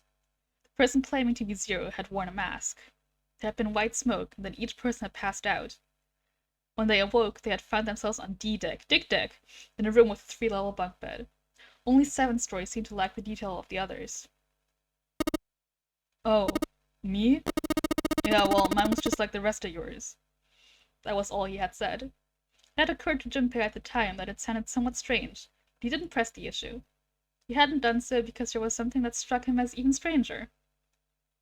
That was the mystery of the relationship between Snake and Clover. For some reason, they had been abducted from the same room and woken up in the same room. Junpei looked at them, thoughtfully. So what's the deal with the two of you, anyway? It was Clover that answered. Clearly, she felt she had nothing to hide. We're siblings. Siblings? Yes? Snake is my older brother, obviously. That means I'm his little sister. That really so hard to understand? Junpei was taken aback. The others seemed just as surprised. Why? She is correct, of course. He laid his hand on Clover's shoulder. Are you surprised? Well, yeah, but why? There are other people here with connections to one another. Those two, for instance. Snake pointed at Junpei and June. Oh, you mean between Junpei and me? Ah, yes. You did say you were childhood friends, didn't you? You went to school together? Yeah. June glanced at Junpei, uncomfortable with the sudden attention. Junpei felt somewhat nervous as well, and tried to scratch his head as casually as possible. Hey, you think maybe we could figure out who Zero is this way? Yeah, you're right. You connect the dots between the victims, and that leads you to the perp. Textbook stuff. Junpei, June, does any of this ring a bell? Ring a bell? Ring a bell! They looked at one another. And like it was staged, they both tilted their neck at the same time. Or perhaps he went to school with the son of a multimillionaire? Millionaire? Son. Well, someone bought this boat and set up all of this. Whoever Zero is, they must be incredibly rich. Well, we can't be sure of that. To me, this seems as though it's the work of an organization, not an individual. Zero is most likely simply the representative of a larger group. What sort of organization? Could be a number of things. An army, perhaps, or a research group. Perhaps this is all some sort of psychological experiment. Yeah. Okay. Thanks for joining Da Vinci. I appreciate it. Have a nice day. Bye-bye. If it is, then it's a pretty fucked up experiment. I mean, come on, a guy's dead. The word dead hung in the air, heavy and ominous. The room went quiet again. I don't know who the hell this Zero asshole is, but I know for sure he's gotta be pretty fucked up in the head to do all this. If this is all one guy, then he's got some serious issues. Even with the specter of death hanging over them, the discussions continued for some time. In the end, however, they learned nothing. That's, like, way too long. By the time they finished, 1.5 of their 9 hours were gone. All they had to show for it was impatience. Oh, music. Man, look, we only got 7.5 hours left, okay? You're really sure you want to just sit around? No one was willing to argue this time. Very well, then. There's only one way for us to proceed. Sure not gonna be fun running around and we've gotta jump when Zero says jump. Well, it's stupid to just sit around here doing nothing. Thanks to Snake's card, at least, we have some idea of how this all works. Correct. And so long as we follow the rules, we will most likely be alright. But what? Who's going to go in which door? June looked toward the numbered doors. Oh yeah, that's right. We can't have any more than 5 people in one door. All 8 of us can't go in the same door. And then would seem we'll have to split up. But wait! Lotus looked terrified. I'm telling you now, there is no way in hell I'm going into door 5. Come now, don't be selfish. Call me whatever the hell you want, I'm not going in there. If I'm going to have to walk through all that blood, then I'd rather stay here. And we're doing so well. Ace shook his head sadly. Sorry, but I ain't going in there either. Someone else can go into door 5. Oh, Santa, not you too. Why is this fucking name Santa? Of all the possible names. Hey man, I just bought these shoes. You think I'm getting some creepy dude's blood all over them? You got another think coming. That was the last straw. What the hell, man? Weren't you the one who kept saying we should get going? Yeah? So? Doesn't mean I wanted to go into door 5. Oh god. There was an awkward silence. Finally, Seven spoke. Fine. I'll go into door 5. I can't go in there alone, though. Anyone else willing to come with me? There was another long silence. This time Snake was the one to break it. I'll go. What? Don't worry, you'll be fine. I'm in my part now, but I'm certain we'll meet again later. How do you know that? Because I do. That's not an answer! If you're going, I'm going too. I'm going to door 5. What am I going to do with you? There's nothing you have to do. Ace stepped forward. If I join you, the problem is solved, correct? 7 is 7 and Snake is 2. If you add Clover's 4 and my 1, the digital root will be 5. 7 plus 2 plus 4 plus 1 equals 14, which means 1 plus 4 equals 5. Oh, it works perfectly! The 4 of us can go into door 5. Wait. What about the other 4? What's their digital root gonna be? Junpei did a quick mental calculation. Lotus, Santa, Jun, and Junpei remained. Their present numbers were 8, 3, 6, and 5. 8, 3, 6, 5. What would their digital root be? Oh! Math! 8 plus 3 is 11, plus 6 is 17, plus 5 is 22. Those added together makes 4. 8 plus 3 plus 6 plus 5 equals 22, which means 2 plus 2 equals 4. Guys, look, I can do math! He repeated what he determined. It's 4. Add up our 4 Bracelet's numbers, and the digital root is 4. Then we can go into door 4.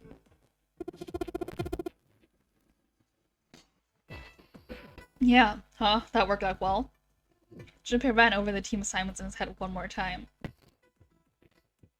4 people go into door 5. 4! Yeah!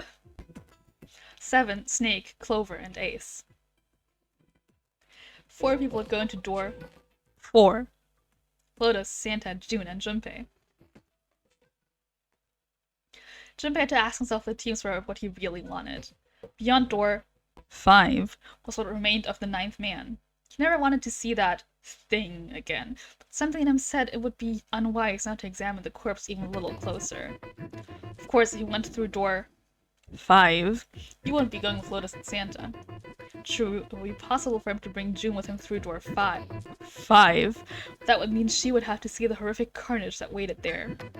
Junpei didn't want that. Junpei was torn. Should he stay silent and go through door 4? Or should he stop them all and insist on door 5? As he turned his options over and over in his mind, Ace spoke up. Alright then. Seems we've reached a conclusion. Shall we go? He began to walk toward door 5. Clover and Snake followed, with 7 a short distance behind. Junpei, which door do you want to go through? Well, door 4 is fine. I don't fucking care. Decided that door 4 would be fine. He would go through door 4 with Lotus, Santa, and June. Why had Junpei even considered doing otherwise? He would be there for June. For Akane Kurashiki. That seemed good. He felt it was the right choice to make. He made no shows of affection, but Junpei saw her as something more than just a friend from his childhood. He watched the other 4 walk toward their door. Ace, Snake, Clover, and 7. Junpei said nothing as they left. Before long, they had reached door 5. They talked to one another for a few seconds, saying things Junpei couldn't hear, then laid their hands, one by one, on the scanner panel of the red.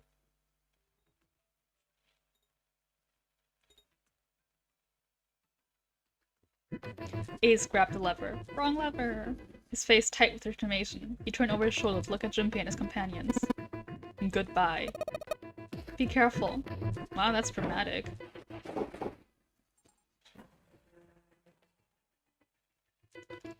Damn, love seeing the same animation again. As Ace pulled the lever, the door swung open. The mouth of a great, hungry beast. Beyond the door, Junpei knew, lay the sad remains of the ninth man. It did not surprise him that Ace, Clover, and 7 hesitated. The body was not a pleasant sight. Whatever. Snake had no such problems, as his blindness made him immune to the horror. He stepped through the door, his feet making a wet splack in the pool of blood. Do you intend to kill me? I assume you haven't forgotten the door only remains open for 9 seconds, have you? Snake had not even bothered to turn around, but the other 3 steeled themselves and stepped through the door.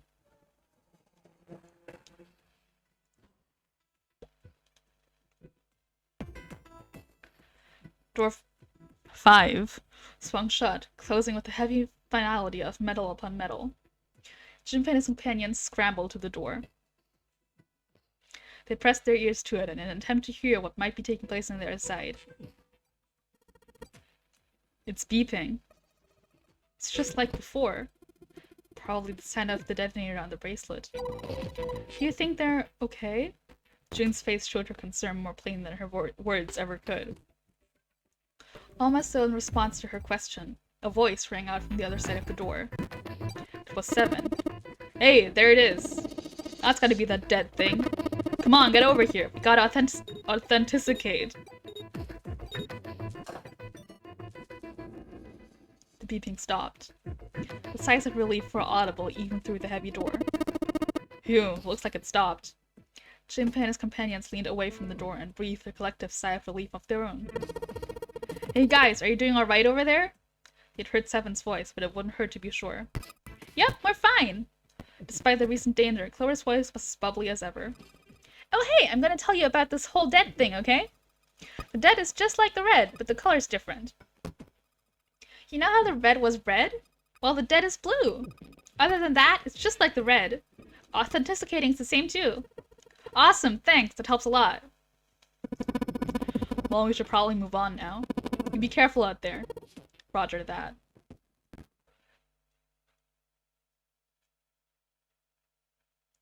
I'm gonna take a drink break. Oh wow, I need to put my knife away. I'm gonna take a drink break, go refill my water, toilet break and stuff. I'll be back in just a bit. I'll see you guys then. Bye bye.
Ah, I'm back.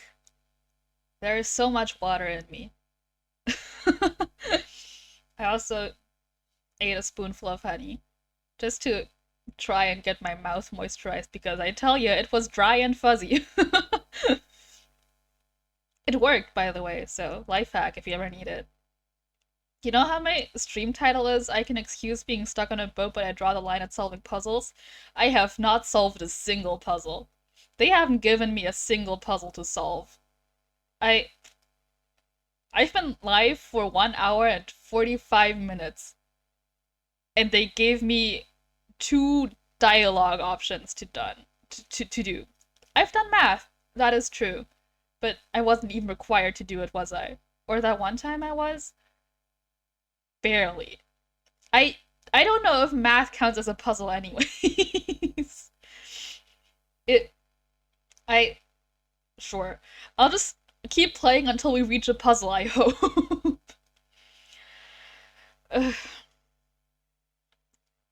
Junpei and the others left door 5 and headed toward door 4. They stood in front of the red and placed each of their hands upon it.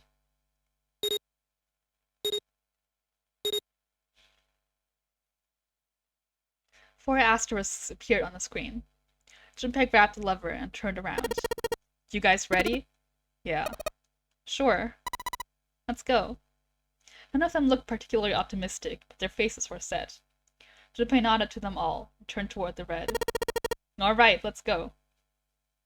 With strength and determination, he pulled the lever.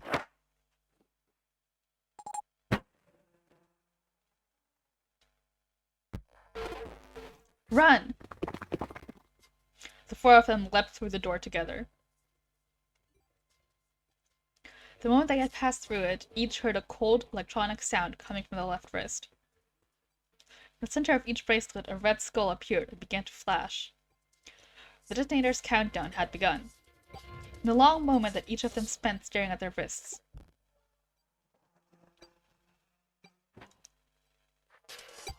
the numbered door behind them closed, sound of metal on metal reverberating down the hallway. There was no way back now. They were committed if they could not find the device to deactivate the detonators. Hey, where the hell is the dead? How would I know? Don't give me that crap. Start looking. I already am. They began to run, eyes looking frantically for the device that was the key to their salvation. The hallway they found themselves running down was a long one, easily 300 feet in length. Casually doing mental math to convert that into meters. On the right side of it stood a series of wooden doors, all nearly identical. If they had taken time to think, they would likely have discerned that the doors led to cabins. Don't tell me the dead is in one of those rooms. Oh no! How many rooms do you think there are? Junpei was too frightened to count properly, but his best guess, there were 7 or 8 of them. Ah, fuck! There wasn't time to count them, to be sure. Is this the official translation? Junpei ran to the nearest door. He grabbed the knob and shook it, hard. It wouldn't open. Oh look, this one doesn't have an L-shaped handle! It didn't feel locked, more like someone had hammered an iron plate over the other side of the door. That's specific. Junpei turned around to find another door, and saw that his companions had already run to doors of their own. They did not seem to be having any more success than he had. Their own words confirmed his fears. Shit, this one's no good. Same here. It's not moving. June was the last to speak up. As Junpei looked in her direction, his eye caught something he hadn't noticed before. A small, red light. It flashed at him, dimly, from the end of the hallway. That's it! Over there! Even as he yelled, he ran. He grabbed Santa, Lotus, and June and pulled them toward the light. Santa called out to them as he ran. Hey, how many more seconds do we have? How would I know? Our time limit is 81 seconds. I know that, goddammit. I'm asking you how many seconds we have left. In all likelihood, Junpei figured nearly a minute had already passed since the door had closed behind them. If that was true. Urgency foremost in all of their minds, they arrived at the end of the hallway. The dead sat on the left wall, blinking almost tauntingly at them. Hurry! Junpei grabbed hold of the machine, his hands slick with sweat and shaking. He slammed his hand against the scanner panel. The others quickly followed suit. With a grunt, Santa yanked the lever downward. Why is his fucking name Santa? You can't get over that. Wow, we didn't die!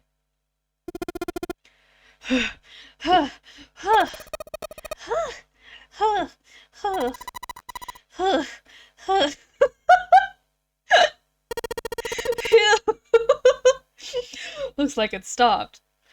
His hands beginning to steady, Junpei wiped away some of the sweat that had beaded on his forehead. As they caught their breath, the four companions began to look around. At the end of the hallway lay a heavy-looking set of double doors. Set into the walls of the hallway on either side of the large door were two smaller ones.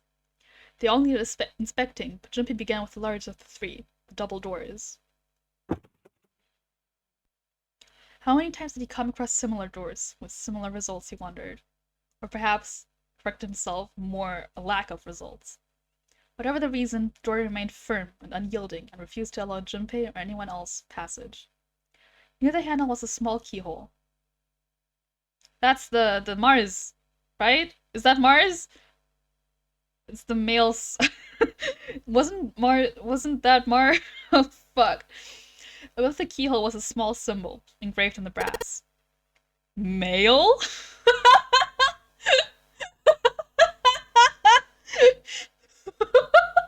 Male? He wasn't quite sure what to make of it, and stared at it for a moment in confusion. It was June that corrected him. No, that's not the symbol for male. That's probably the symbol for Mars. Well, technically they are the same symbol. I saw a number of similar symbols near the main stairway. Symbols of the solar system. The sun. Saturn. The Earth. At least, that's what I'm assuming. So this isn't the man symbol, it's a symbol for Mars. I think so, yes. While Junpei and June talked, Santa had disappeared. They turned they turned to find him some distance down the hallway. He had gone to check the other doors. Eventually, he reached the last of them and jogged back. It took him only a moment to catch his breath again. Here's the deal. None of the other doors open. And that must mean... You only have 2 more doors. Lotus examined the doors on either side of the large double door. Each one had a metal plate attached to it. B92 and B93 stands for boobs 92 and boobs 93. Junpei figured they were probably room numbers. The door on the left read B92. And the door on the right proclaimed that it led to B93. What? Who the fuck proclaimed that it led to? What? Just say it. Oh my god. Were you trying to reach a word limit? Alright, let's open them. Yeah. Junpei put his hand on the doorknob for the room that said, Room 92. Sentai moved to the room 93. They made it through the numbered door alive. There was nothing more to be afraid of. Junpei and Senna looked at each other and nodded. 1, 2, 3. Oh my god, he can count to 3! In unison, they pushed against their respective doors. They promptly found themselves in a new room. June followed Junpei as he threw open his door.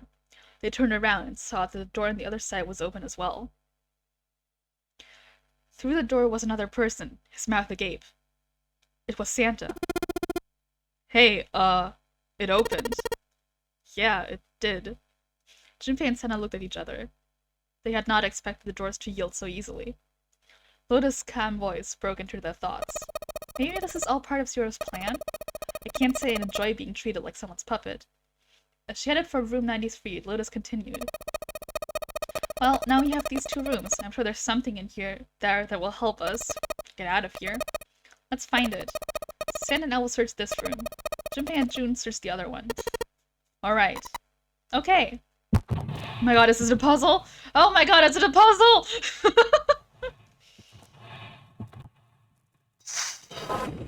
Yo, look at the sick animation. Seek a way out. Hell yeah, it's puzzle time, baby! It's been fucking long enough! Ah, that's not what I mean. I wanted to fucking... Oh god. Vase. That vase looks expensive. Vase? Vase? I wonder how much we could get for it. Are you gonna steal it? That's a dog. This is kind of a weird looking picture. Do you think it's an abstract painting or something? Looks kind of like a demon with an elephant-like nose. What? It's a dog. It's a dog. What did dog do? Sucking on a human being's brain. What? Where the hell did that come from? What's her brain made of? Can't say I'd mind finding a little more about what goes on in there. Weirdo. That's the door out. Junpei, where are you going? I was thinking of going over to Lotus's room. Do you think maybe you could look around here a little more before you go? There's a lot for me to do here all by myself. Okay. That's a knob. Oh, I can go there. Ugh. Ugh. There's a little blue platform protruding from the shower wall next to the knobs. Start putting soap on. I used a shower once, so I...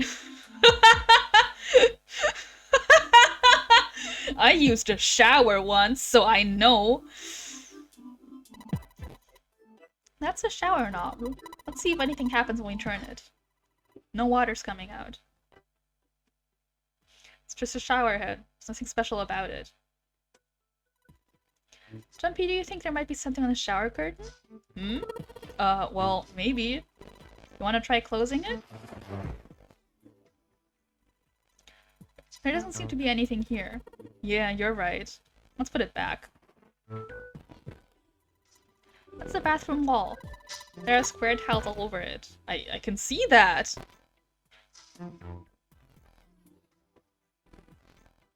Toilet. Collection of full and partially depleted rolls of toilet paper. Someone was well prepared. Something too suspicious about it.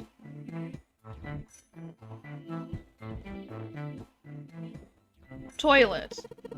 Now let's check the toilet. There's nothing there. The tank's empty too.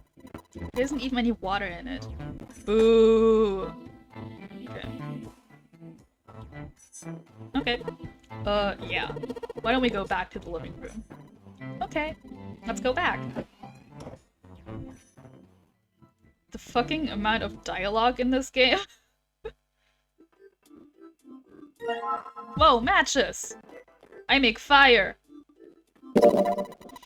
It's a box of matches. There are matches inside, obviously.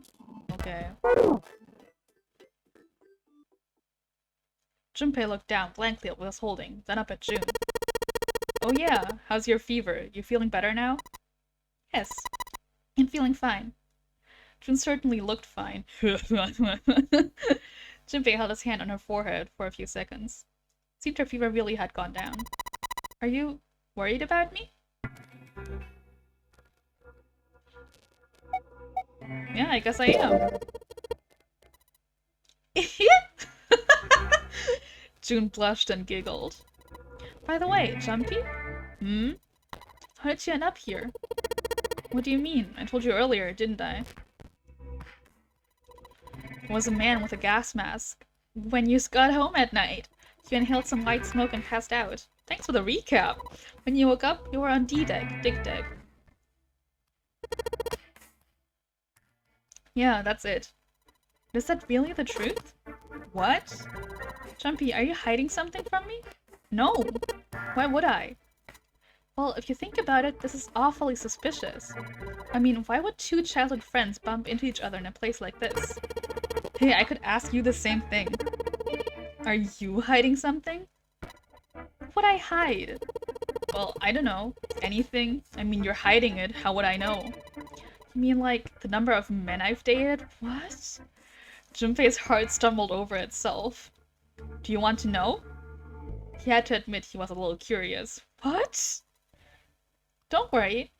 She smiled at him. Only 18. Huh? Times 0. Yeah, I guess I just haven't met Mr. Right yet. Shouldn't you guys be concerned with something else right now? I feel like there's more pressing matters. June looked a little embarrassed and scratched the back of her head in a desperate attempt to seem nonchalant. Junpei coughed quietly in much the same way. Anyway, I'm not hiding anything. Just like you, Jumpy. When I woke up, I was on D-Deck. Well, you do have a point. I mean, why did Zero pick us? We haven't seen each other since elementary school. June nodded, and for a few moments she had the faraway look of someone in deep thought. Look for what connects the victims. That will lead you to the culprit. Do you remember Seven saying something like that? Well, he said perp, but yes, I do. Yeah, I do. So? Well, that's what I'm saying. I think this must all have something to do with a classmate of ours. Got any ideas who it might be? No, nothing. Oh. Well, if it had something to do with school, then it could be one of our teachers, or maybe the principal. Or the janitor, or the lunch lady. No, I can barely remember any of them. Yeah, I know.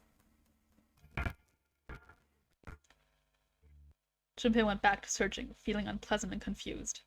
Elementary school. Elementary school. Was there anything strange that had happened in elementary school? As he searched the room, he continued to rack his brain. I just want to solve this puzzle, man. Stop giving me dialogue. I just want to solve this puzzle. It's a display case. There's something being displayed. How sad. Looks like the drawers are empty too. Table. It's a round wooden table. Couch. Ah. Jumpy, what are you doing? We don't have the time to be relaxing on a sofa. Bed. This isn't a painting. Is it a map? Looks like a map of the ship's interior. Oh, this is a great find. I think it'll be really useful. Let's take it with us. It is now possible to use the map screen. Map screen. Map screen can only be viewed during the story sections. It is entirely different in function from the bird's eye view mode.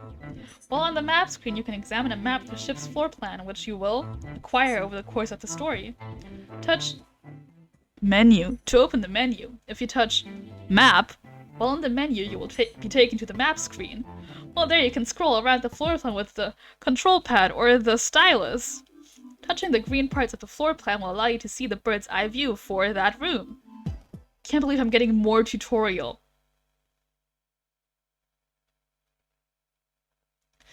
Junpei took one last look at the map, then folded it up and slid it back into his pocket. June looked up as he closed it. The ship is bigger than I thought. Yeah, it's probably about 900 feet long. Must be one of those fancy cruise ships. Of course, it doesn't really look like a cruise ship. Everything in here is really retro.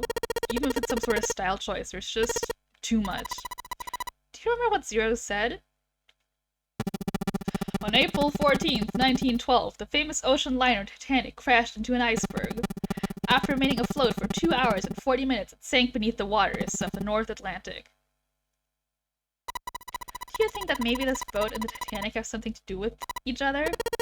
That's a good point. I actually would have mentioned it if there wasn't a reason. Junpei took a moment to look around the room.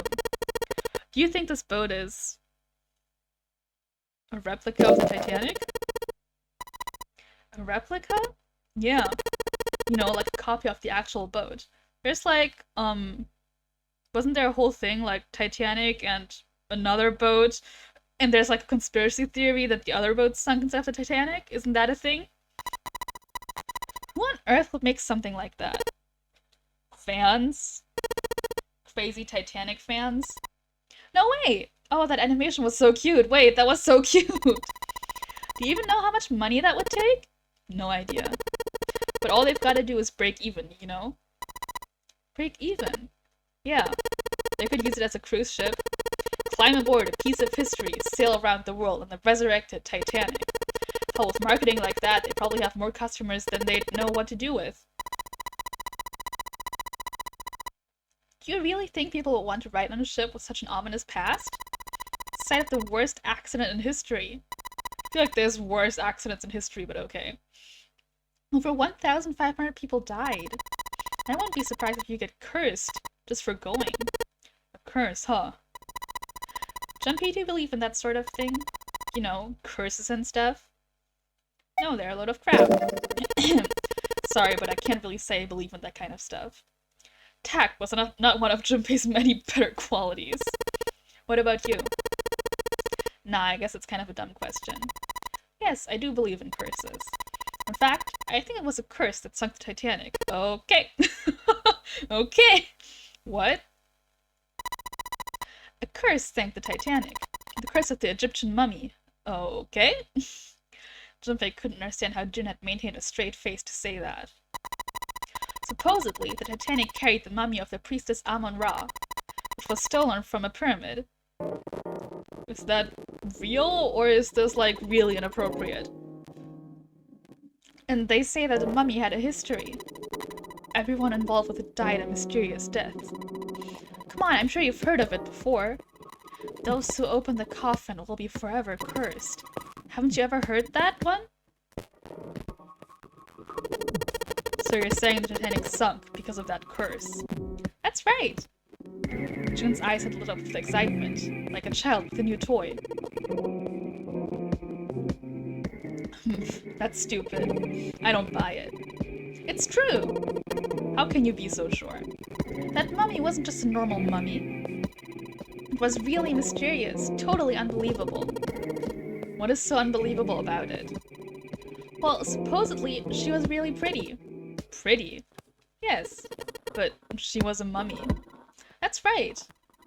She wasn't all shriveled up or rotten or anything. She looked just like she was alive. Oh, I get it. It's that thing. I don't remember the name. Where your body turns into some kind of wax. Saponification! It happens under certain circumstances while you're decomposing. If a dead body is put in the right sort of environment, it's fat and it turns into something kind of like candle wax, right? And yes, saponification, but that's not what it was. Huh? That's not it. She wasn't wax. And what is it? They say that she was frozen.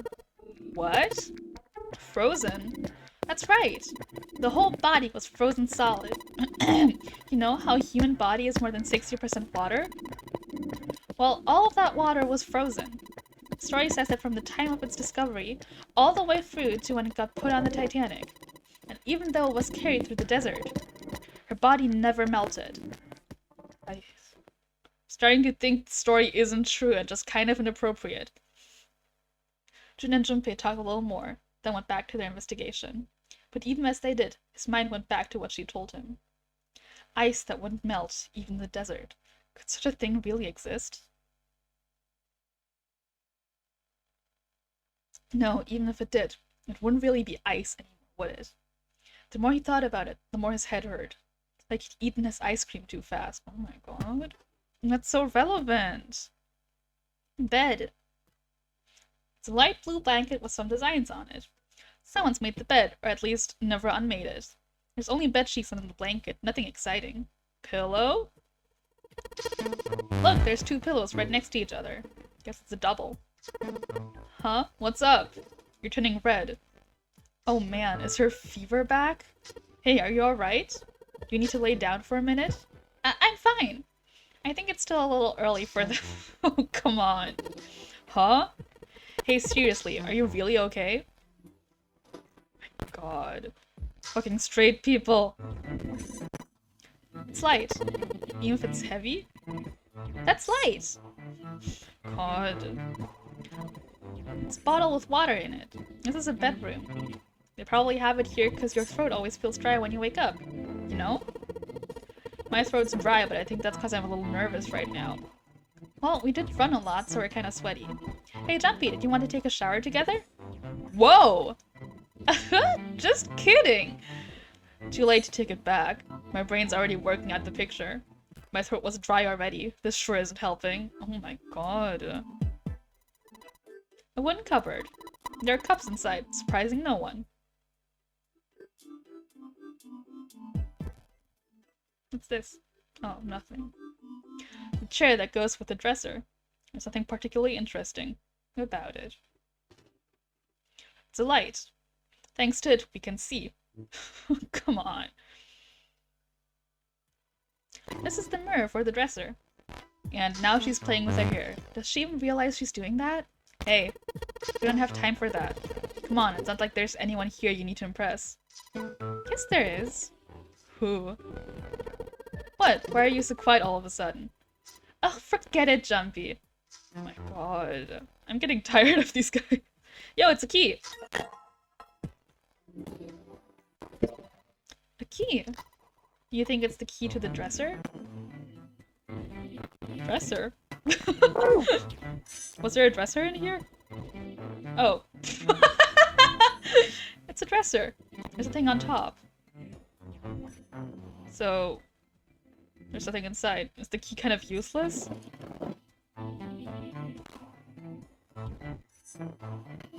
Is there anything else? No, right? Okay. Cool. What the fuck do I do with matches? Can I... What if I set this painting on fire? It's a kind of weird looking picture. Some sort of weird black and white design. Looks like there's a room on the right side of the picture. How did I use stuff again? How do I use stuff? I forgot how to use stuff. Uh-oh. Uh-oh. Oh. Maybe I just can't use it on this. Maybe. Oh god. Oh god, what did I do? I accidentally full screened it. But it's okay. How do I use items?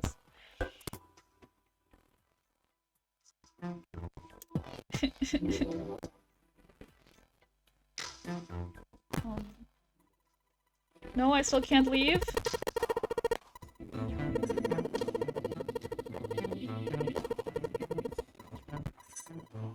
Oh, okay, I can leave.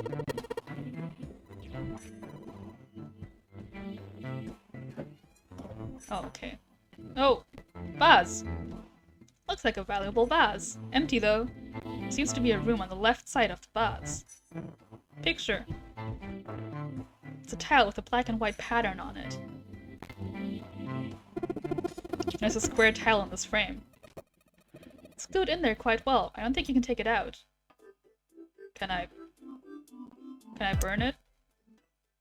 Nope. I think that's how you use items. Maybe. Ah! God. Those empty areas seem kind of suspicious. Ah!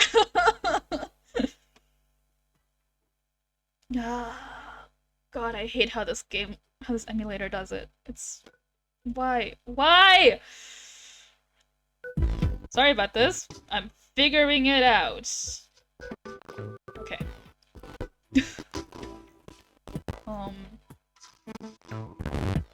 Door. Bathroom. This is the bathroom wall. The whole wall is covered in these square tiles. Cool. Toilet. Is there anything in the toilet? Guess not. Tank's empty too. Some toilet paper. You've got 2 rolls, I guess. There's no shower curtain. There's a curtain rod on the ceiling. It's probably for shower curtains. Where are the curtains then? That means that if someone's taking a shower, nobody else can use the bathroom. So, I don't see the problem with that. Junpei, you're a pervert. What? Okay.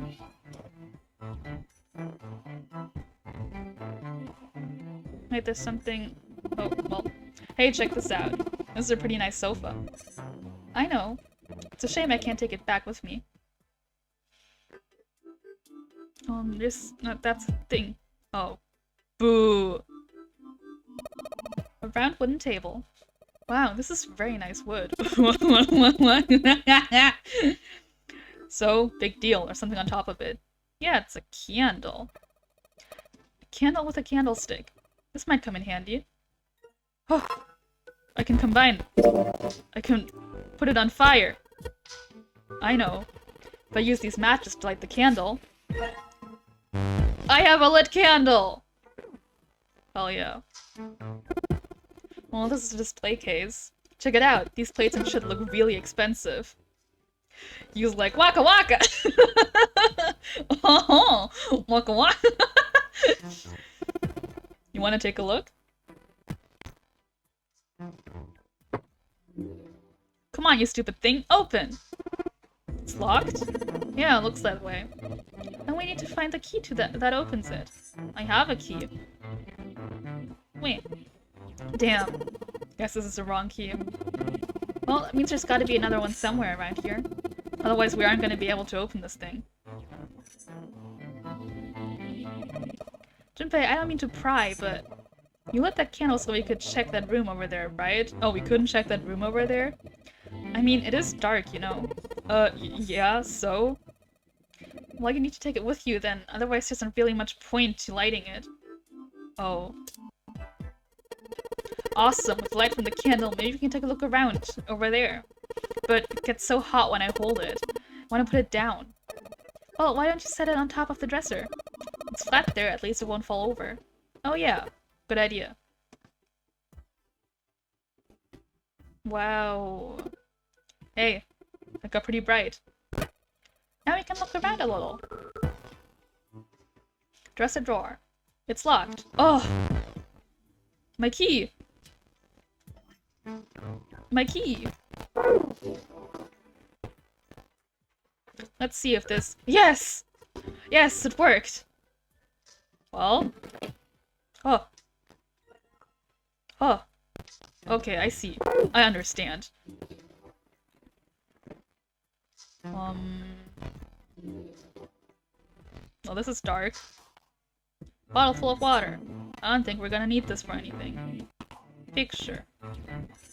It's a picture of an old cruise ship. Is it the Titanic? Bed. Oh. Shower curtain. Anything under the blanket? Nope, nothing suspicious here. Pillow? 2 pillows in a pile. Oh. A pile of pillows. Is that supposed to be some kind of joke? Hey, calm down. Oh, that was bad. Huh? Hey, what the hell? It just got dark all of a sudden. Maybe the candle got blown out? We should go see. It's right... Oh no, the candle! There's a candlestick covered in melted wax on top of the dresser. Hey, what's this? The top of the candlestick kinda looks weird. You're right. It's all bumpy. Candlestick key? Wow! Oh my god, I'm so glad to not be with that girl anymore. I can do puzzle solving! Let's see if this candlestick key will do anything. Yes! It opened! Alright, pull that shit open! Oh my god. Plate.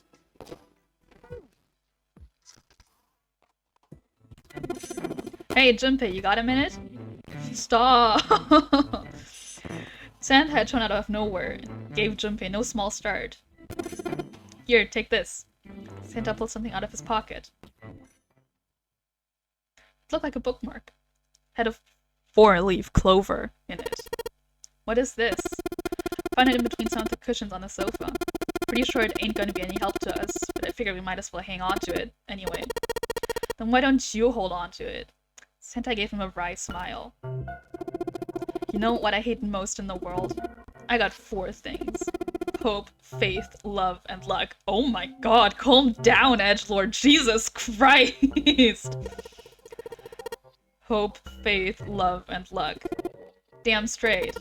And you hate these things? Yeah, you got a problem with that? Not really, but... Junpei tried to figure out how best to phrase what he wanted to say. What does a bookmark have to do with any of that? Santa scratched the back of his ear and looked awkward. Well, see, each leaf on the four-leaf clover has a meaning to it, okay? And that meaning is pretty much those 4 words. It's like flower language. Why do you know that? Well, I guess it's not a flower, is it? So, leaf language, I guess. Yeah, you could call them leaf words. Leaf words. That's what I do when I go into someone else's chat. I leave words there.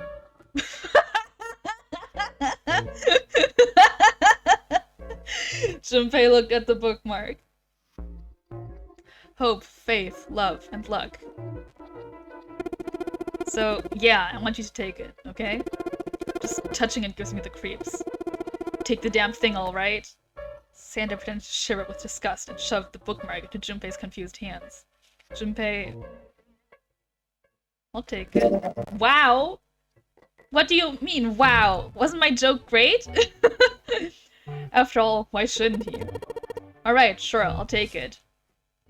He shoved the thing into his pocket and gave Santa a last, confused look. Phew, man, I feel a lot better now. That thing was a real pain, you know? Do you really hate those 4 words that much? Yeah, well, they can all betray you, you know? Hope, faith, love, even your destiny. What had happened to Santa, Junpei wondered. How had he become such a bitter person? For a moment, they looked at each other. Well, that's not my only reason. What? That's not the only reason I hate the 4-leaf clover. I just can't bring myself to like the number 4. What, worried about the 4 horsemen? Nah. Come on, man, that's just silly. Maybe back in the Dark Ages that kind of crap scared people. But this is the 21st century, and I'm a 24th century guy. Santa seems more like Krampus. Boy, he sure does! Santa, more like... more like... Santa, more like...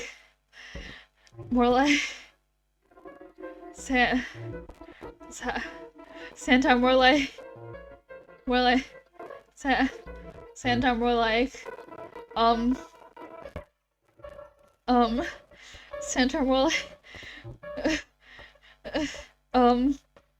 more like...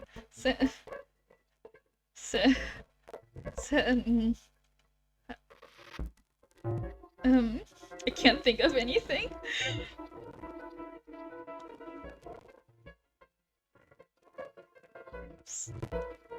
Cringed, huh?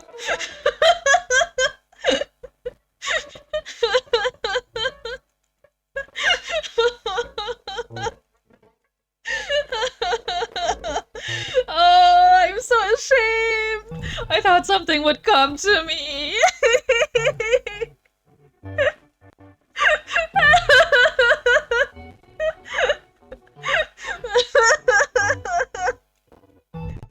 Santa, more like Shamta!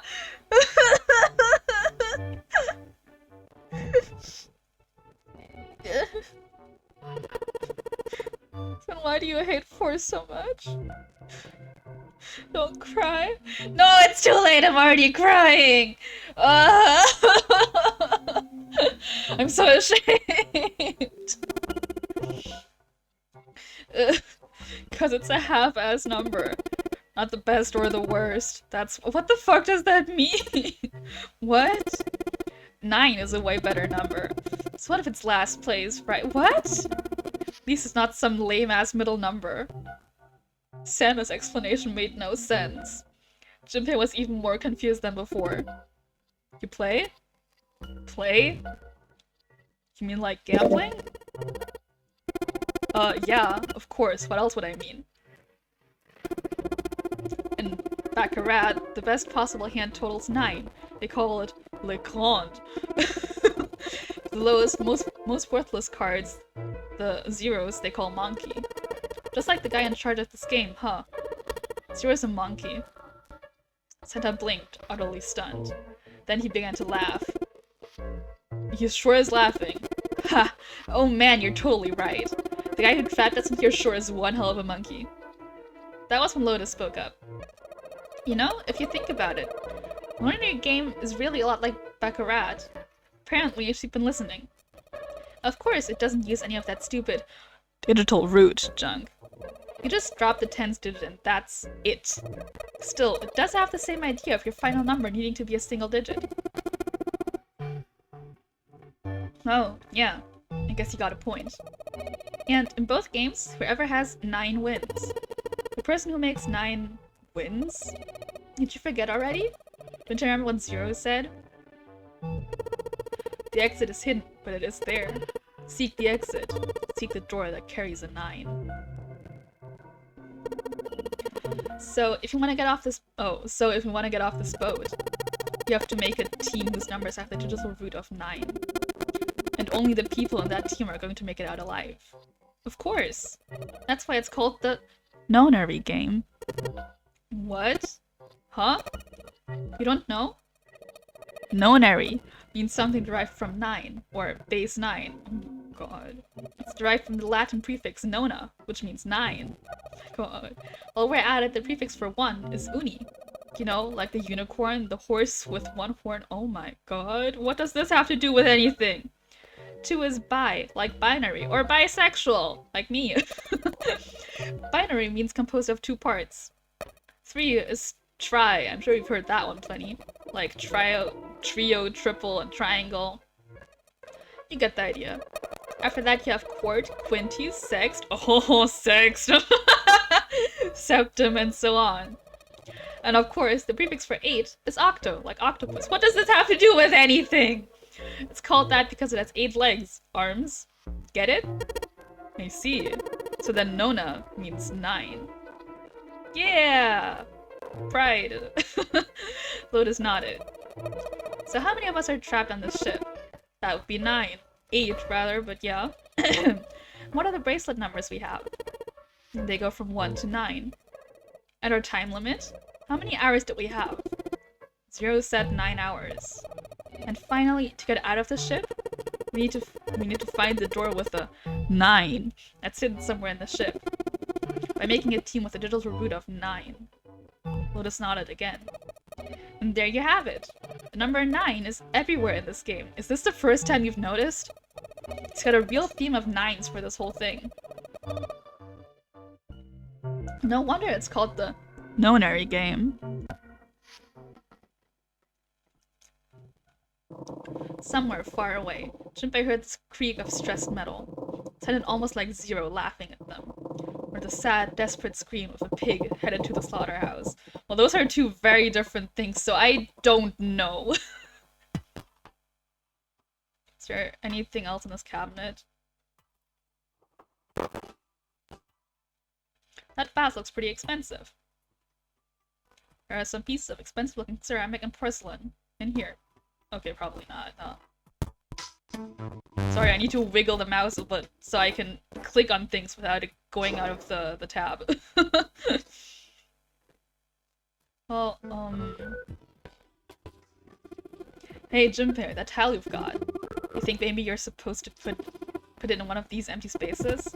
I mean, the pattern does look kind of the same, doesn't it? He's right. I think so too. But if that is the case, you're going to need to collect all 3 tiles, right? Don't you think we should collect all of them before you start putting them in? Okay.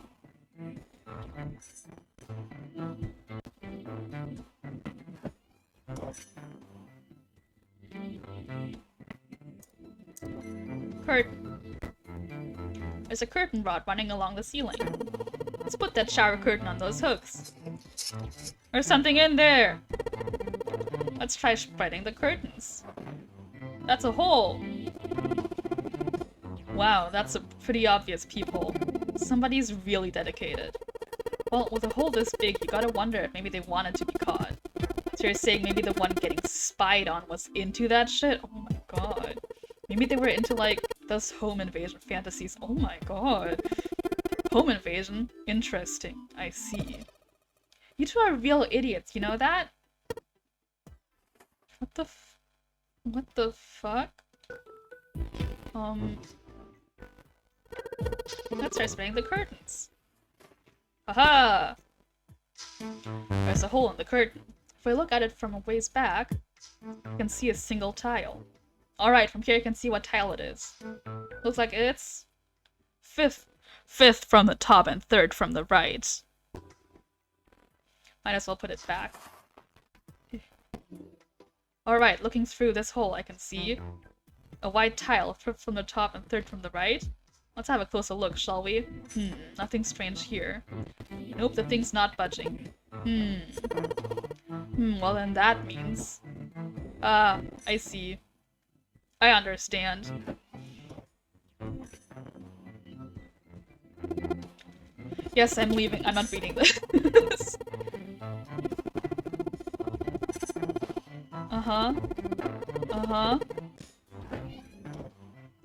I'm back! I'm just going to the bathroom. Fifth from the right and third... Here it is! Yes, this one's loose. I'm thinking it under this with my nails, and yes! Haha! I'm so fucking smart. My brain is huge. Smartest person alive. Oh, whoops. Ah!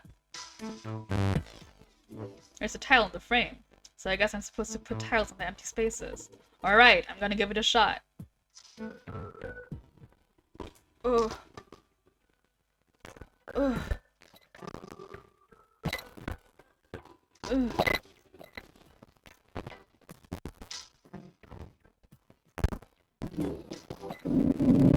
Okay. It's a dog! Yes! I did it! Ah! There, picture complete. And there goes the frame. What's this? What do you mean, what's this? Pretty obvious, isn't it? It's a hole in the wall. Like, a hidden safe or something, you know? Anyway, let's take a look. I think there's something inside. That looks like a key. Mars key. I can get a Mars bar now. Junpei messed around a bit with the key he had and looked blankly at the picture that slid down. What's the deal with this picture anyway? Sand had only been mumbling to himself, but it drew Lotus's attention. He looked at the picture and paused. I think I've seen this picture before. Where? In a book. There's a British biochemist named Sheldrake. He has a rather interesting theory. I saw this picture in his book. What's this interesting theory?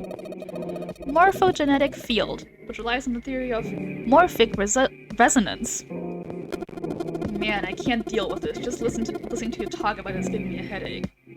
Santa put his hands on his head as though he were in great pain. Lotus merely arched an eyebrow and his direction continued. It's not a difficult concept to grasp. In essence, he states that the shapes of living organisms and their behavioral patterns are transmitted through a field not visible to the eye.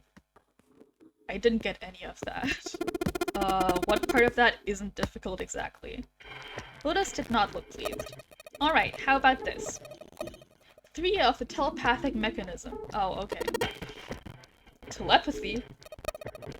Yes, telepathy. Well, perhaps not exactly telepathy, but it is close enough for a simple approximation. Santa suddenly burst into laughter. Ha ha ha ha! Are you serious? Telepathy? Who do you think we are? Kids from the 70s? I can't believe someone would actually do serious research on something like that. There's a lot of research on that. Wasn't there the whole... I forgot what it's called, but like some magnet box or something that someone made? Ah, I wish I had paid more attention while listening to Sawbones' podcast! Yes, I agree. Lotus' response was surprisingly curt. Junpei had expectedly some conflict. I read the book, but I can hardly say I understood it. I'm in no position to defend or condemn anything it said. It was probably just someone latching onto a statistical outlier. Like spiders, George? All you remember is not to drill a hole in your head? Hey, that's what matters! From some study and turning it into a ridiculous theory. There's no scientific merit to any of it, I'm sure. But even so, Anyway, I saw a picture like that one in his book. Spiders George! Georg? Georg? Georg. George. Whatever. It's a statistical outlier and should not be counted. Notice indicated at the picture they'd all been looking at. After a moment, she walked up to the strange picture, examined it, and then spoke. Hey, what do you think this picture looks like? A dog! Santa answered first. What do you mean? Isn't it just like abstract or something like that? No, it's a dog! It's just black and white scribbles. There's no meaning there. That's it. What about you, Junpei? Does it look like anything to you? It's a dog! I guess it looks like a dog! Maybe a dog? See, you've got the head here and the head here, and these are the front paws, and these are the back paws, and that's the nose. Junpei traced the black contours. Yeah, that's a dog! See? Ah, I see it. I guess you've got a point. Santa, despite his constant aloofness, was clearly impressed. Junpei glanced over at Lotus. She looked stunned. How did you know? You're right. I didn't think you would have been able to guess that. I saw the dog! For a brief moment, Junpei felt a swell of pride. Oh, you didn't see the dog? I'm special! I saw the dog! I'm so special! So smart! I'm so good! So, now we know what it's a picture of, but I don't see how that helps us. Lotus nodded and began to speak. A TV show from Great Britain did an experiment once. They took two similar pictures. Both of them were difficult to identify initially. But once you figured out the answer, you couldn't see it as anything else. The first picture was a woman wearing a hat. The other one, well, to make it easier, let's just say it was this picture of a dog. So, your experiment. First, they sent the pictures to other parts of the world where British radio and television didn't reach. To Ireland. Does British radio and television not reach Ireland? The US, Africa, Europe, etc.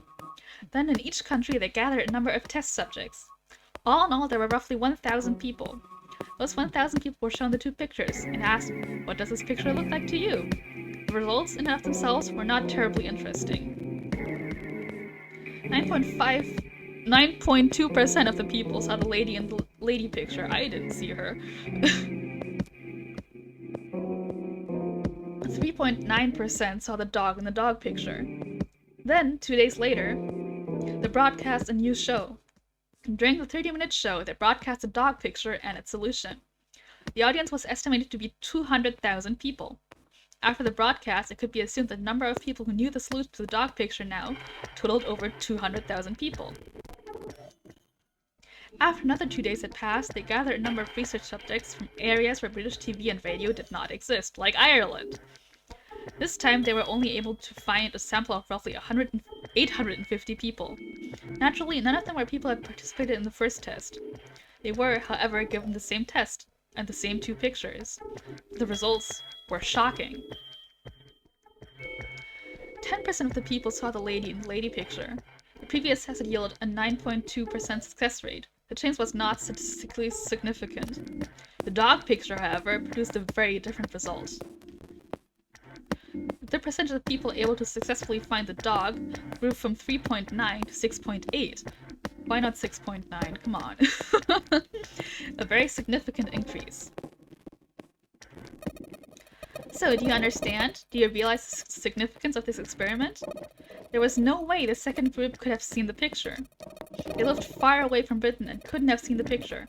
But even so, it was only the success rate for the dog picture that went up. Why? How did that happen? What does it mean? Lotus looked back and forth, from Junpei to Santa and back again. Normally calm and collected, she looked now as though she were very nearly possessed. There was something manic about her manner. Santa took an involuntary step backward. Junpei didn't budge and stared straight back into Lotus's eyes.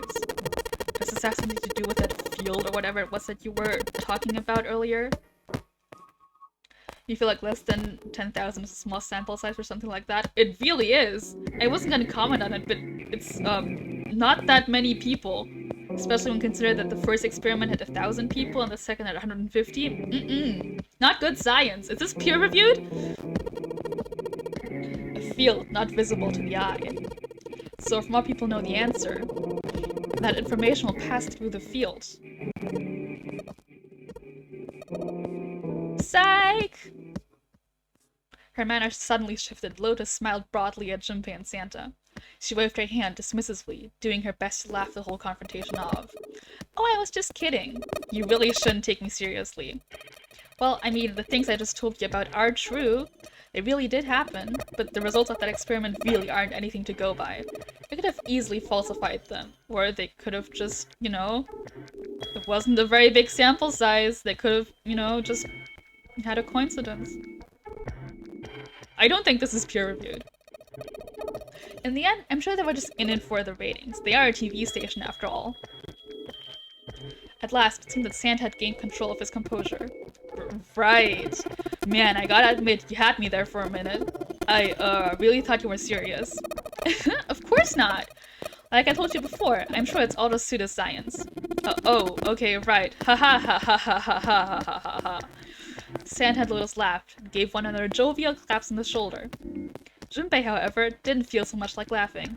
Something felt wrong, unclear. Alright, enough nonsense. Got the key, let's get out of here. Word. Lotus and Santa walked away from the picture. But Junpei stayed, staring at the picture of the dog. Look at the dog! A field not visible to the naked eye. Have I played any other games by this director, by the way? I don't think so. I don't know the director, so... Has the same director done the other games in the Zero Escape series? I haven't played them, but I'm planning on it after this one. But I don't think I've played any. Not as far as I know, at least. Yeah. Morphogenetic field. The more he thought about it, the more his head hurt. And the Somnium Files. Oh, I've heard of that! If they're like this, maybe I'll play them too. Huh. I can leave. Alright! Let's go to the hallway. I'll go get June. You guys head to the door. Okay. Roger that. Door. Yes! It unlocked! Good job, Junpei. Good, now we can get going. Come on, what are you guys standing around for? Let's get out of here. Come on, Junpei, let's go. Alright, let's go. We sure are let's going. You'd say this one is a nice gentle introduction for the rest? Great, then I'll play the others. I found it!